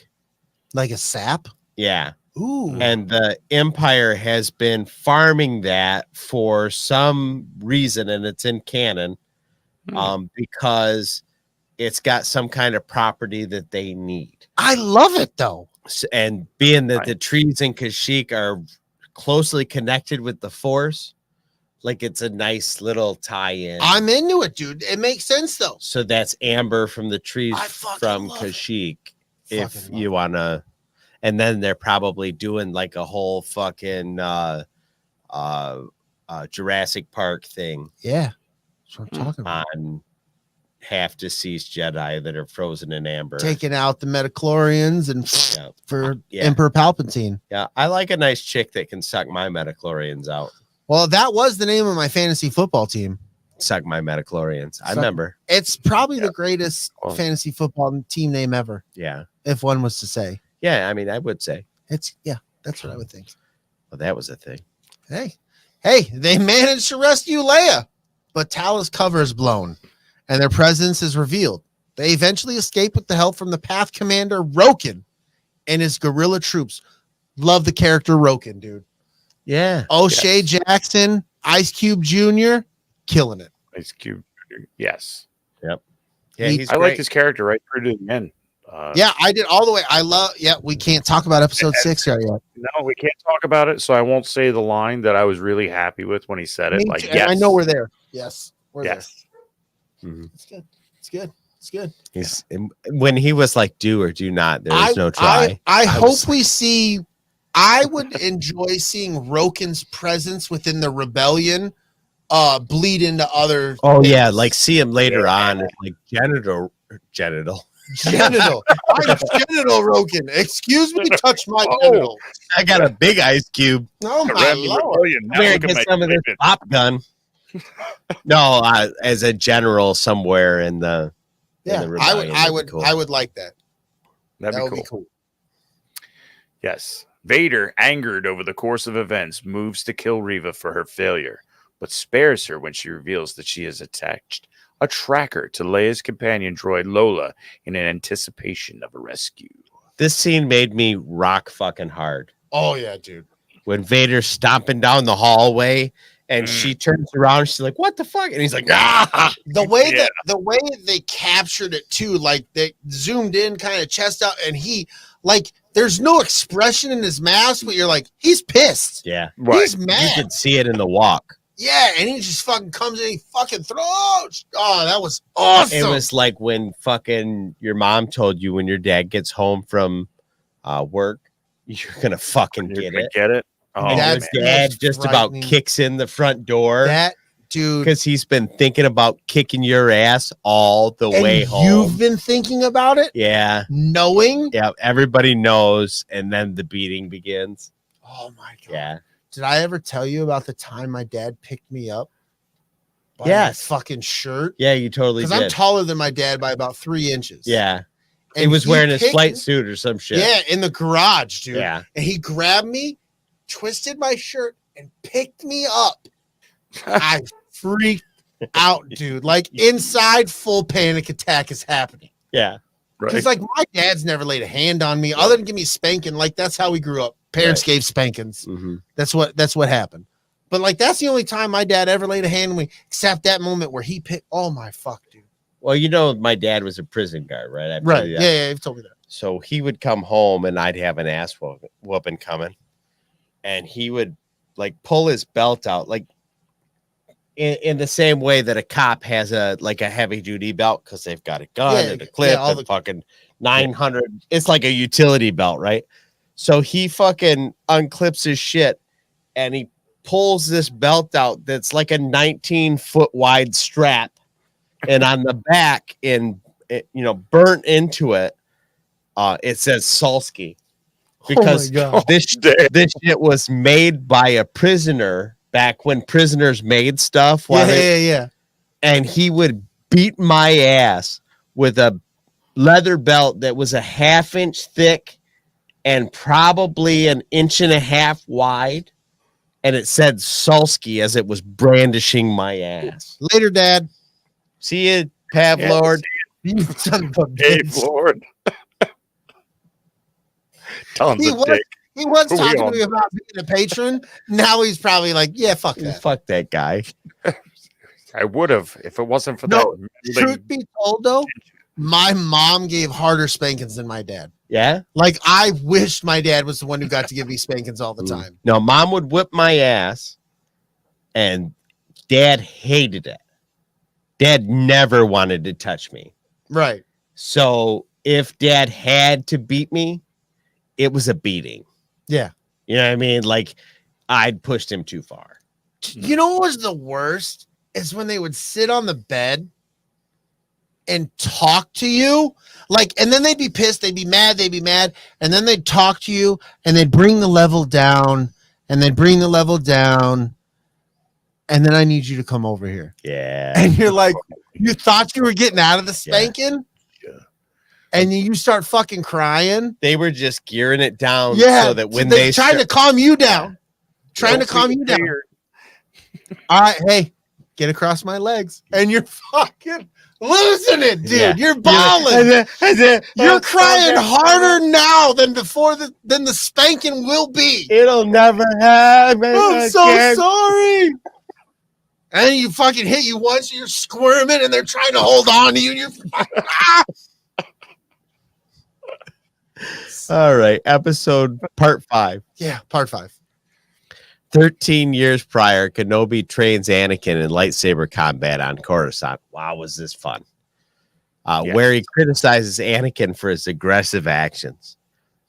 In the present tracking, Kenobi's location to Jabim? Jabim. That's a tough one for me. So is helicopter. Helicopter. Vader promotes Reva to Grand Inquisitor. And this is one of those moments where you're like, this doesn't feel right. Wait a second. Hold on a minute. She hasn't even gotten Kenobi. Like, the deal was, you bring me fucking Kenobi, Right. and I'll make you Grand Inquisitor. Now she's just like, I kind of know where he went. Right. And he's like, you're the Inquisitor. You're like, wait a minute. No. Hold on. I think that was like a good example of how much he just used the Inquisitors. Like, Oh, yeah. you really don't matter. I mean, you're in charge now. Yeah, you're the fucking blow their boss. head up like, oh shit, I'm in charge, so I'm going to go out and I'm going to go get Kenobi for him. Even though there's other things going on, but I think that really just shows his distaste and his just utter using of the Inquisitors. That Really, you're that's in kind of charge. true for everyone in Vader's orbit. If you're not the Emperor, you don't mean shit. Yeah, fair. Yeah, that's a good way to look at it, man. You're just a thing that he'll use. No. And the Emperor was like Tarkin, untouchable as well. The rest of them, Yeah. Don't fucking kill Tarkin. We like the Tarkin. right. He's a good dude. Well, he was a dick. Well, I thought he was. But he was a good dick. But the best kind, right? Yeah, the kind of guy that could You're far too trusting. fly a helicopter. Yours is gonna crash.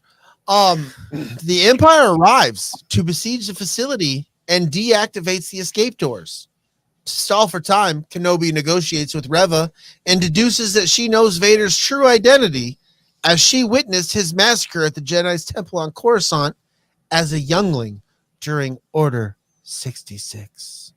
I said this when they were talking. How is it possible that Reva could know? I said, she's one of the younglings. She survived. Mm-hmm. It's obvious there. She saw Anakin tearing him up. Yep. And killing all of the Jedi in there. And it wouldn't take much to deduce Yes. that, that is the new badass. That's the new Dark Lord. That's Darth Vader. Right. Because nobody heard of Anakin Skywalker, of the one that took out the Jedi. It was Darth Vader that took out the Jedi. Right. Exactly. So yeah, that was a good. And one would assume she said she laid there underneath bodies and shit, feeling them go cold. You would imagine clone troopers were going up and walking by and talking to Darth Vader and being like, Lord Vader, blah, blah, blah, blah, blah, blah, blah, blah. She lived in the gutters. So, Yeah. you know, the gutters she was getting all the info. She knows what's up. She reveals she wanted to gain Vader's favor in order to kill Vader for revenge rather than serve him. The facility is then breached, with Tala sacrificing herself to save Kenobi. Realizing they cannot win, Kenobi surrenders and is taken to Reva. I kind of enjoyed that little twist Yeah. of her wanting to kill Vader Mhm. versus serve him, Mm-hmm. because it really kind of came across for the first few episodes that her beef was with Kenobi, not so much Vader. Yeah. Right. So that was kind of like, oh, okay, I like it. I'm in. Yeah. Well, up until this point, I had said, well, I don't understand this character, the blah, blah, blah, blah. And it was this scene that made all of the decisions that she's made and the weird aggression stuff that she had at strange times. Like, it all makes sense after you get this information, these scenes. Right. And then you're like, oh, fuck yeah. Which, if I would have known some of that, I wouldn't have had to be like, for 3.5 episodes, I wouldn't have to been like, I don't like this character. Right. I kind of saw it coming. Me too. I had a I feeling did too. I did too. That's she why was she never using bothered. Kenobi. She was going to use him to get to Vader. Oh, I didn't see her using him. I just saw the whole Anakin Vader. I had a feeling there was some revenge going on there. Yeah. That's fair. There he convinces Reva to kill Vader. When she delivers Kenobi to him. Meanwhile, Leia opens the doors after removing Lola's tracker, allowing the path to escape from Vader's besiege before Vader besieges the facility. Reading is fundamental, kids. It's true. Reva uses this opportunity to attempt to kill Vader, but is stabbed, quickly overpowered, And outdueled. and mind fucked and buffalo soldiered and all that shit. Buffalo Soldier. It's not good. Wow. So this fight is one of those times where we really get to see how powerful Vader is, Hell yeah. because he's fighting somebody who, you know, is somewhat powerful on her own. So to see her overpower people and fuck with people and then step to this dude, and he's literally just moving his hand just a little bit, and she's like sliding Yeah. across the fucking battlefield. And you get that that flashback, the lessons he's learning from Obi-Wan in those flashbacks, he's using now. Like he's that whole patience, that whole over-aggression. You see Reva doing it, and you see him at ease just to be able to flick it away because he's remembering that, you know, you're looking long game, you know. He's short just game. sidestepping shots and Yeah. And he's like, it's like literally like one step, roll the shoulder, hand wave. Like, Yeah, I got you in check quick. Yeah, he goes what's that guy's name? Sherlock Holmes on her. It's like, and then she's gonna take a left shot and I'll roll to the right. Right. Played it all out in the Mind Palace. Right. And not to mention one of my fist bumping scenes. I'm in bed watching the show at 4:00 in the morning, and he's sitting up and going, Force Unleashed, where Vader grabs a hold of the starship and drags it down, rips the side of it off, using all that anger for Kenobi to find out the son of a bitch was in another starship. The princess is in another castle. If you watch that episode from the very beginning again, when they land in the thing, from the entire moment, they have shown that second starship there from the same entire time. Every time there's an above around, you can always see that starship there. Right. So, like, that was slick as fuck, bro. I really thought, because I purposefully looked for it in the second time I watched it. I was like, I want to see if this ship is here. How good of a job did they do? And they do a good job. Like, it's right here. Yeah. Here it is. I enjoyed that. And I like too that they show how much of Vader's energy it requires to do some shit like yank a ship up, because the next ship just fucking goes. Yeah, he can't stop it. He can't. He's got nothing left in the tank. He literally. You think about out of space. Think about the dark side is using hate and anger, and that's all building coming to the room where he knows Kenobi's going to try to get away, and he took all that hate and all that anger and used it to just grab that ship, pull it out of the air, rip it apart. There's some release there. I don't think he could. Yeah, you can't immediately grab another one. I mean, even Yoda had to rest after some shit. You know, he basically force came. Right. Oh, don't touch me! Don't touch me! Force me! I don't want to pick up another starship. just can't right now. Okay, give me 5 minutes and then I'll pick another starship up. Short nap. No, fuck. Now this bitch wants to fight. Yeah, true story. Riva is left for dead, and the original Grand Inquisitor arrives to reaffirm his status. As the Path Network escapes, Riva finds Bail Organa's message on Kenobi's transmitter, revealing that Luke's location is on Tatooine. Scene. And scene. Nice. I thought it was cool. Grand Inquisitor came back. It was one of those moments from the second episode. It was like, just calm down and watch the fucking show, and we'll see what happens. We all kind of knew he was coming back, though, because so many people were so fucking upset over that one. He can't be dead. Calm down. Yeah. Calm the fuck down. But he did just shake off getting stabbed in the gut. Well, in all fairness, now, his species has 2 stomachs. Okay. That's a real thing? Yes, it is. That's real.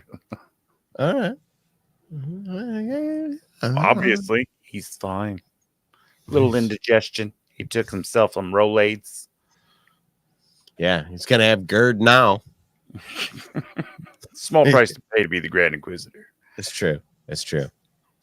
Let's get into what we all came here for. What we all came for.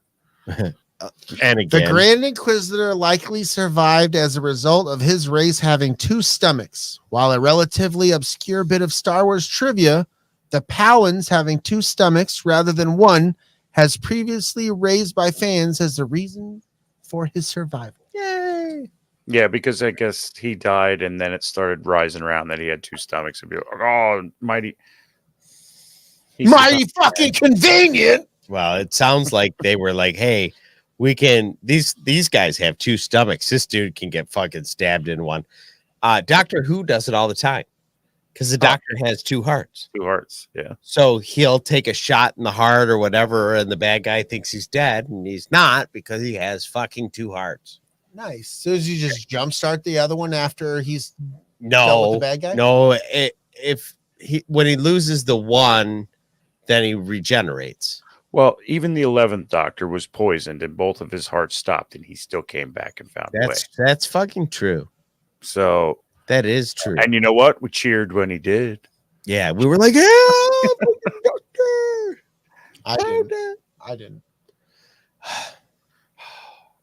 I know, guys. I'm sorry. It's the way I feel about Doctor Who.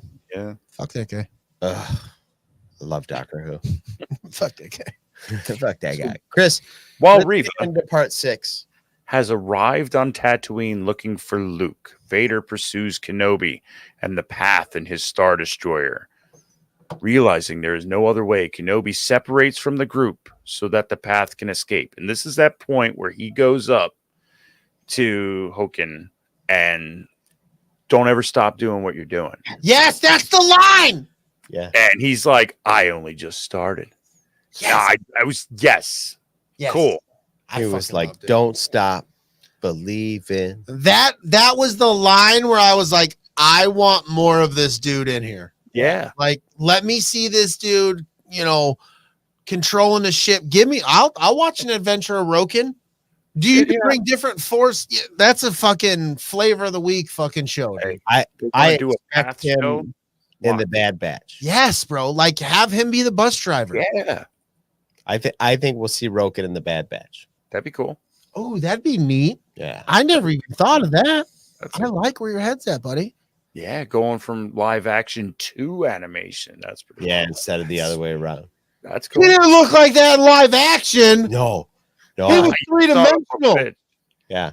Now he looks all flat. I don't Look, get it's it. like a damn cartoon. This is stupid.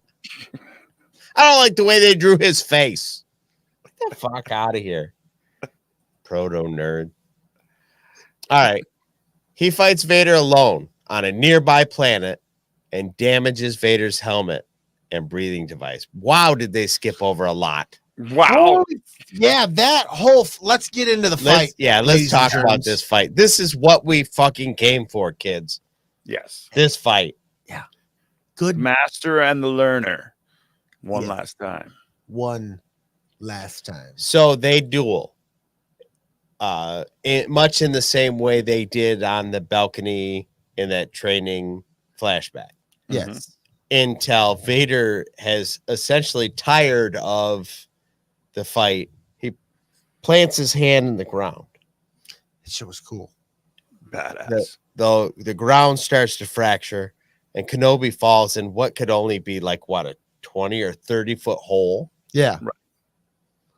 I was so waiting for a high ground Yeah. smart ass remark. I expected him to go, now I have the high ground. Yeah, I Right? really expected that. Oh, And- that was a purposefully shot scene. Yeah. but at the same time, I'm so glad they didn't say anything. But they said it without saying they it. said it without saying it, but yes, dude, I'm glad they didn't, but I would now I have the high ground. I would have expected that. It would have come off cheap, but I also would have been like, yeah, bitch.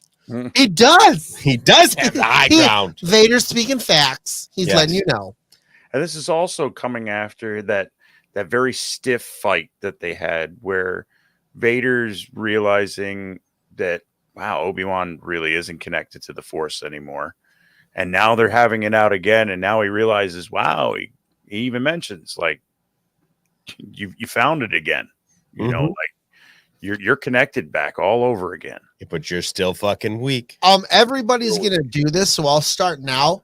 Comparing this fight to their Revenge of the Sith fight, very different fights. I felt like this fight had so much more usage of the Force, not just being a lightsaber duelist. And they both were using different forms. Yeah, well, in Revenge of the Sith, there was only a couple times where they threw their hands at each other and they both pushed each other away. Whereas Right. this one, they're throwing rocks at each other. They're using the Force to push each other, or big boulders, like you're saying, or making the ground implode. I thought that was cool because it made it a whole different Right. measuring tool, measuring stick. Of, Oh yeah, the amount of power in the Force that these two people have achieved in comparison to where they were 10 years before, Yeah. is significant. Even though Obi-Wan has not been using the Force, the amount of gains that were made by these two is staggering. Jump into realism. In my 30s, I jumped around, did some crazy stuff, swang from trees and stuff. In my 40s, What he's saying. I play a little more video games. I ask people to get stuff sometimes. So Force using, I would probably jump all over the place using that Force in my 30s. Now I'm in my 40s. I'm going to knock your ass on the ground just by, nah. But that's exactly it. So you're talking about some people that are not young anymore. So what do? They employ their environment to do stuff that they used to just do with brute force. And you do that as an old man. When you were 20 years old, you pick up something heavy and you just toss it where the fuck you wanted it. Now you're like, well, I'm going to live with my knees. I'm going to set it on my belly. Yeah, and then I'm going to set this over here. I'm going to set it over There there will be no throwing. because you want your back to work tomorrow. Right. Right. There. That's kind of what I was like, oh, these guys are like, oh, this is way more serious, and I am not as flexible as I used to be, and I'm going to use these things to my advantage. Use the force smarter, not harder. Yeah. Yeah. This just all in all, I don't know if we had the billing of rematch of the century, but for whatever reason, I never built up in my head what that fight was going to be. Uh-huh. So this fight for me was good. It exceeded my expectations. See, I so didn't much. have expectations. So like it was, I don't even want to say good. It was great. Like I really enjoyed it. Mhm. I did not expect, because we're talking about a TV show here, I did not expect the length we were going to get from Revenge of the Sith, but I did expect a good lightsaber battle. Mhm. But dude, I did not expect so much force usage. So that's why I really enjoyed that aspect of it, because I didn't see that coming. I expected that we were going to get a knockdown, drag out fight between these two. I was overjoyed at the way that they did it. Nice. Hell yeah. And I know I told you, like, I expected Vader to have beat Obi-Wan down to just nothing, and then us to get a Rise of Skywalker style moment where, Master Yoda and Qui-Gon and all that were talking to Obi-Wan, and then he was like super Obi-Wan, and that's not how it went down, and I was super happy. I would have liked the other thing, what I had in my head canon, but this made me so much happier. Right. I like it. The giant hailstorm that Obi-Wan called up Oh yeah. was just insane. Pounding him with boulders. Yeah, watching him effortlessly. And then Tina, I agree with Tina 100. Me and you talked about this earlier. I didn't, she said, I enjoyed this fight because for me, it was all about the emotion. The part where fucking Kenobi is talking to Vader and like you see his eyes welling up and like it's hard for him to speak. Wow. That I got emotional there, bro. Like that was incredible. That's the moment where he realizes your father is more machine than man now. Yeah. Like that's that portion of like realize his friend is not there anymore. Yeah. Like, that's Right. not him, he's dead. And he just said that he's dead because he killed him. And like I was telling Brady earlier, that leads credibility to Obi-Wan's point of view later on when he tells Luke that he's dead. Vader killed him. Vader killed him. Yeah. Because fucking Vader said, I killed him. Yeah. You didn't kill him. I did. Yeah. Yeah. That whole moment, I was like, oh, thank you for saying all the right things. Mm-hmm.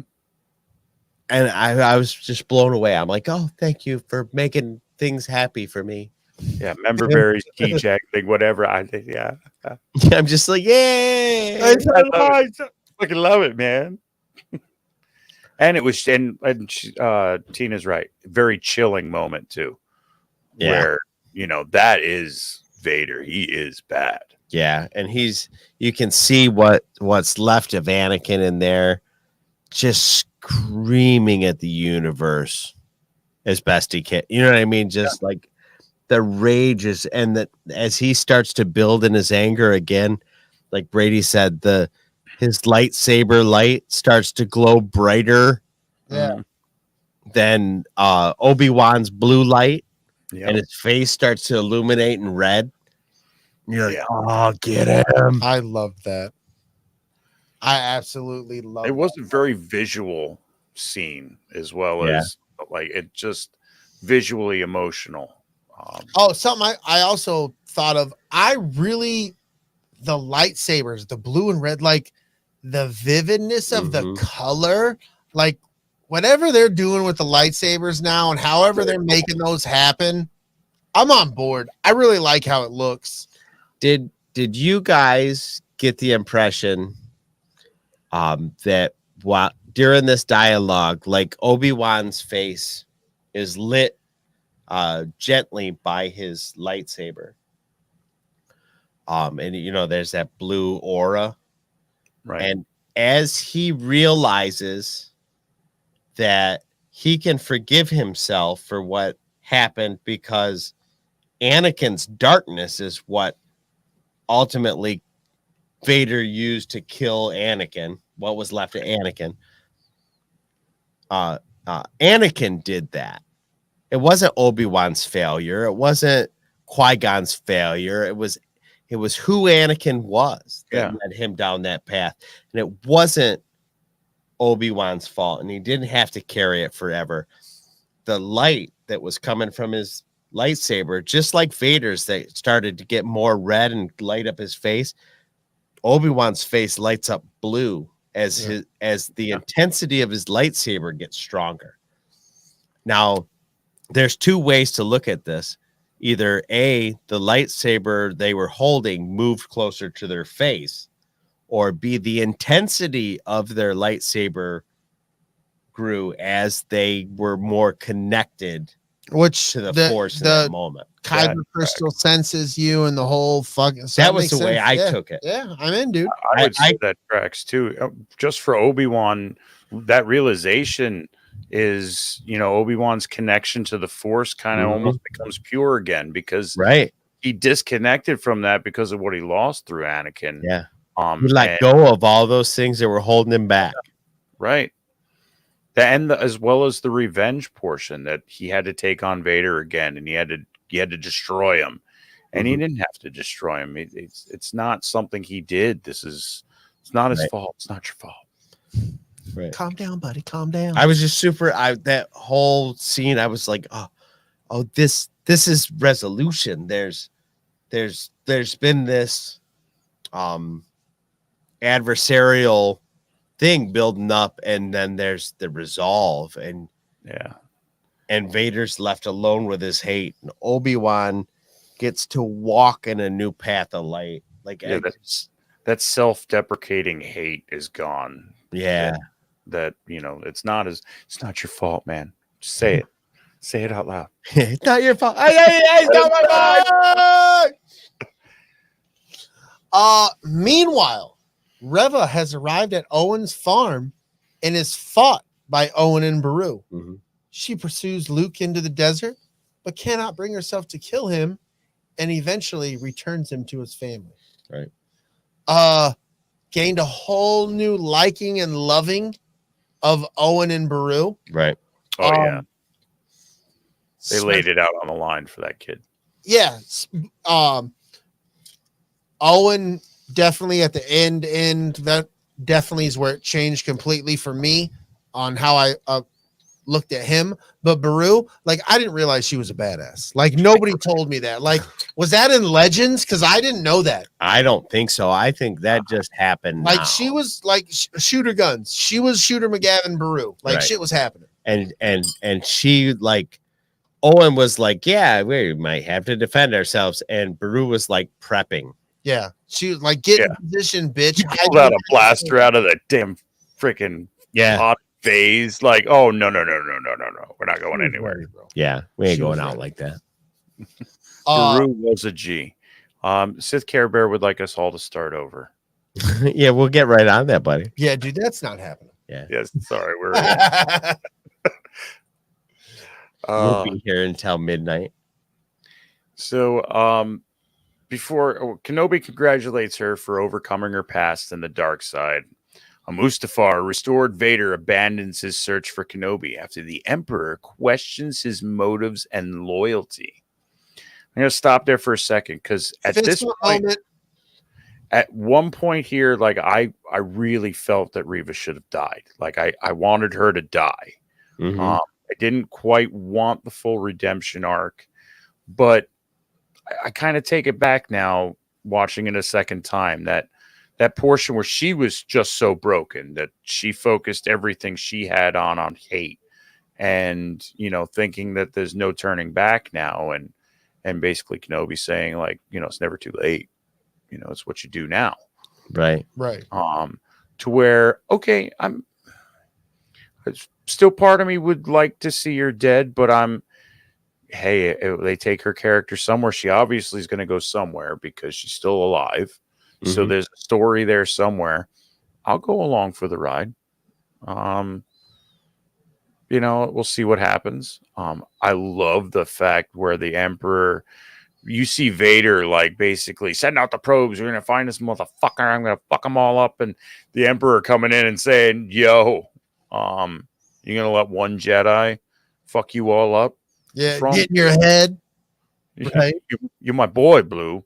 Yeah. Figure it the fuck out." I fist bumped at that moment though. When we heard the Emperor, then you see him when the camera comes around. Yeah. I was fist bumping. I was like, but that, and I've brought this up on the show before. It's like, Ian McDermott, like, what are you doing? Like, you're not out there making movies and shit. You got time to put in for a few minutes on an episode. The son of a bitch says he's coming back, but you might not see him. And he comes back as a hologram, and now he's coming back as a cartoon in the animated series. Like, he is doing stuff. He should be doing more, though. He should be. A lot more. I want to see more. Stop fucking around. And then back on Alderaan, Leia has found new resolve in her duties as a princess. Once again, seeing Alderaan is like a wild kick in the feels to see where it goes in A New Hope, where it's turned to just, you know, confetti in the sky in space. What a beautiful place. And she dresses up in the boots, and she's got her holster on the side, and her mother's like, "I like it." Yeah, it's so pretty. That's the third or fourth time in this series that we've seen them be super supportive of her, and you totally get the understanding of how somebody who's raised in that environment can grow up to be such a strong leader. And like, she was given every opportunity to express herself. Right. She was groomed for leadership. Right. So when the moment arose, she was qualified. And she's also groomed by her father in ways to you know, to work harder towards it. You know, like you don't sit back. If you see something wrong, you do something about it. And to the point where she was rebellious as a 10-year-old. But that tracks later on in life to where she's a rebel. Right. You know, the leader of the rebellion. Mm-hmm. So I love that picture of Carrie Fisher with the lightning bolt, the David Bowie lightning bolt. Then it says "Rebel, Rebel." Love. Right. Anyway, a visiting Kenobi assures the Organas that he will help when he is needed, and bids Leia farewell. Upon his return to Tatooine, no. There's no way we're just breezing over that. Right. Wonderful speech. Well, not really speech, but that moment he has with Leia where he tells her about the qualities that she's shown in this series. Mm-hmm. Talk about it. That come from both her real mother and real father. Right. He tells her so much about her parents just in these little details. Yeah. And to which she can go on with the rest of her life going, well, my dad was strong this way and my mom was strong this way and I'm those things and I get to do you know what I mean? Like, she has every reason to become the person that she becomes. Right.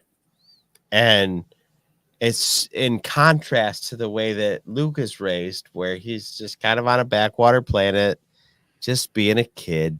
That's why I guess the power converters. Yeah. Later on, he goes and hangs out with his fucking friends because he doesn't want to work on the farm. Like, you know, it's just so crazy. You ever seen Tatooine on Space Weed, man? On death sticks, man. And meanwhile, Leia's at 10 years old saying, "Who are we meeting? Senators, more families, cousins, you know." Yeah, like, shit. Is this important? You know, I'm wearing my holster. Somebody's getting shot. I like it. Anyway, that entire scene was very touching. The little girl, excellent actor. Yes. Like, I think the last time I saw a young kid actor that like kind of blew my socks off like that was probably Dakota Fanning. Oh, there's callback. She was, she was one of those actresses, young actresses, where she did things that you were like, you're not supposed to be able to do that for like another 10 years. Mine was the girl from like Curly Sue and the Pepsi commercials. Damn it, I hate that movie. I hate that fucking movie. I didn't watch it enough to. My wife likes it, but Girl, damn, I just want to throw it out there. I did see it a bunch of times. You remember those commercials with that little girl? Yes, and fucking she was fucking changing adorable. her voice. She was She had adorable. she would have. Hey there, baby. She was adorable. She was cute. Anyway, Word. upon his return to Tatooine, he assures Owen that he will allow Luke to grow up as a regular boy and is permitted to meet him for the first time. Nice. And he said the thing. He said the thing. That was the best thing. It was the best. They didn't fucking beat it over the head. Fucking nobody popped up and was like, General Kenobi. Oh, that would have been great. Pop-up video. It's just some shitty graphic where like somebody comes in and it's a voice bubble. General Somebody's going to Kenobi, do and that then now. pops You back know up. that, right? There's going to be like a internet meme or a TikTok or something where he's going to be like, hello there. And like a just a screen grab of Grievous is going to pop up. General Kenobi. Hello. Right. You son of a bitch. Son of a bitch. You did the thing. He did it. Oh, let's talk about this, bro. This is the end. Having found his inner peace, his chi, he is finally able to see and speak to the Force ghost that is Qui-Gon Jinn. Mm-hmm. Who basically is like, come on, fucker, we got shit to do. Like, where the fuck you been at, bitch? It's about damn time you got ready. Yep. Right? And that was it. He basically says, you weren't ready to see me yet. Right. You need to get yourself right, boy. He told him to get his shit together, have a Snickers. Yes. Space Snickers. Upon my first watch of that, and maybe even my second, I'm not entirely sure yet, I did not enjoy Liam Neeson's delivery on that. And I might enjoy it a couple, give me a couple more shots of it. But there was something about it that I felt like lacked the gravitas that he had in like Phantom Menace when he talked. Right. It felt like Qui-Gon to me. Did it? Got Okay. it, yeah. It might have just been Obi-Wan. It all felt up more in like here. Qui-Gon to me after listening to the Master and Apprentice book, audiobook too. It felt Qui-Gon. Yeah. So I mean, hey, you're entitled. I didn't feel that. So that being said, Talk about it. are we going to get a season 2? I'm on the fence. I want it and I don't. I am not opposed to seeing some more Kenobi. I don't think I want another season of Kenobi though. Oh, Yes, I'm with. Yes, I like. Give me some storyline there. If it's going to be Reva or Cal Kestis, just saying, but not a Kenobi season. I think it might be too much. But I'd watch it either way. Anybody else want to add anything before we wrap up, other than we've already said a million times that we love stuff? I will just repeat what Josh said. Put that veiny goodness in your mouth and be happy, Obi-Wan. Space Snickers. That's Space a whole Snickers. different. That's on Pornhub. Obi. Now I want a Snickers. That's fucked up. That is fucked up. It's so veiny. It's gross. It's just gross. Did you say Tyrone? What? No, I said it's gross. It's gross. I don't want another Obi-Wan. Like, I'm good. Like, it ended. I'm with DB though. Like, I want more Kenobi, but I don't need another season of Kenobi. Right. Okay. This season of Kenobi gave me hope that we're going to get a good show in Andor, because after Book of Boba Fett, I had even less faith that we were going to get a good Andor show. Oh, I'm ready. I mean, we've been over this bunches of times. I like Book of Boba Fett. It is not the caliber show that Kenobi was. No, I agree. It just isn't. It's not. They didn't spend the time on the detail and the effects and blah blah blah blah blah. There was only a couple of times there was an effect in this show where you were like, that deserved a second look, you know? Like, oh, I remember like people were complaining about the snow speeders where they're not snow speeder, the T-47s or whatever they were. They're like, oh, I didn't like the graphics on them. I was like, well, the graphics kind of looked like how they did in Empire, in my opinion. That's and I look at that as two ways. If that was a callback, fine. But if it was because you didn't take the time to finish the graphics, so you left them looking like the ones in Empire. I doubt that. I think it was a callback. Oh, God. Brady's tired. What happened? Brady's tired. Anything else? Anybody? Going once, going twice? I'm going to watch it a few more times. Yeah. I'm going to watch this whole series front to back again. Yes. And back to in one sitting. Oh, I'll do that. I love it. This is what I want. I want somebody on YouTube to make me a smash cut of this with no credits and shit. No credits and no preamble. Just run it all together like it's a fucking movie. I want it. I want it. Oh, I want to rush us now. Even better, fucking Disney, just do that and put it on Disney Plus. Do it, It's Disney. right, just give me the fucking 2.5 hour option. Do it, you motherfuckers. Yeah, what he said. Yeah, bitch. Let's do this. Fuck yeah. Let's get the fuck out of here. Let's fucking wrap it up. Everybody, make sure that you like this video. 5-star reviews only. No bullshit. Give us the reviews. We deserve them. Talk shit about us. Yes. Yeah. Come on. There's some of you. I know you ain't done a review yet. Even if you go like 5-star reviews, these dudes are fucking idiots. I'm in for that. I'm in for That's cool. We know this. Tell us. Fuck yes. Dude, subscribe to us wherever you get your podcasts. Follow us on the social media. On the gram. Gram. Twatter. Fastbook. David Fastbook Bender. The Twatter on the gram. Brady, tell these motherfuckers where they can find you. You motherfuckers can find me on Instagram and Twitter at lowercase o0 capital BIG underscore capital LOVIN 0 lowercase o. And once again, that shit's on Instagram and Twitter. Don, tell these motherfuckers, shut up. Act. Yes. Donald Sulski, tell these motherfuckers where they can find your sexy ass. They can find me getting naked in a public square. You can find me at Jetfire1979 on Twitter or operating the @the Escape Pod Twitter handle. And you can find me as DellaSnooch on the gram. On the gram, bitches. Tina's in the chat talking about she's looking for that jar of jam. Good luck. Yeah, good luck.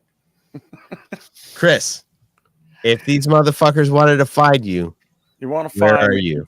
Find me on the gram. Dragon_buddy. You could also find me at Dragon_bud on the Twitter. That's 2 D's. 2 D's. You can also find me on Twitch. I'm going to get a little more active on there, I think. Doing some Twitch and some different video games. A lot of Battlefront 2. Dragon Bud number 8 is my tag. Yes. I love it. Yeah. I love it, guys. It's going to be a good time. You can find Thanks for hanging out with us. Other great podcasts, Red 5 Network, bio.link/Red 5, number 5. Johnny 5. Thank you for hanging out with us, bitches. Oh, you will find us the next time. May force be with you. I go blue. I go blue. I got to take pee or whatever. So much PP.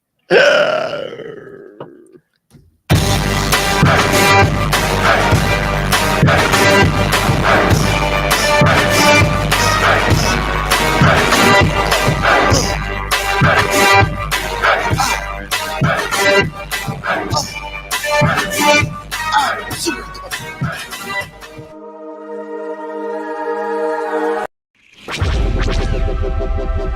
podcast is part of the Red 5 Network. For more Red 5 Network podcasts, visit red5network.com.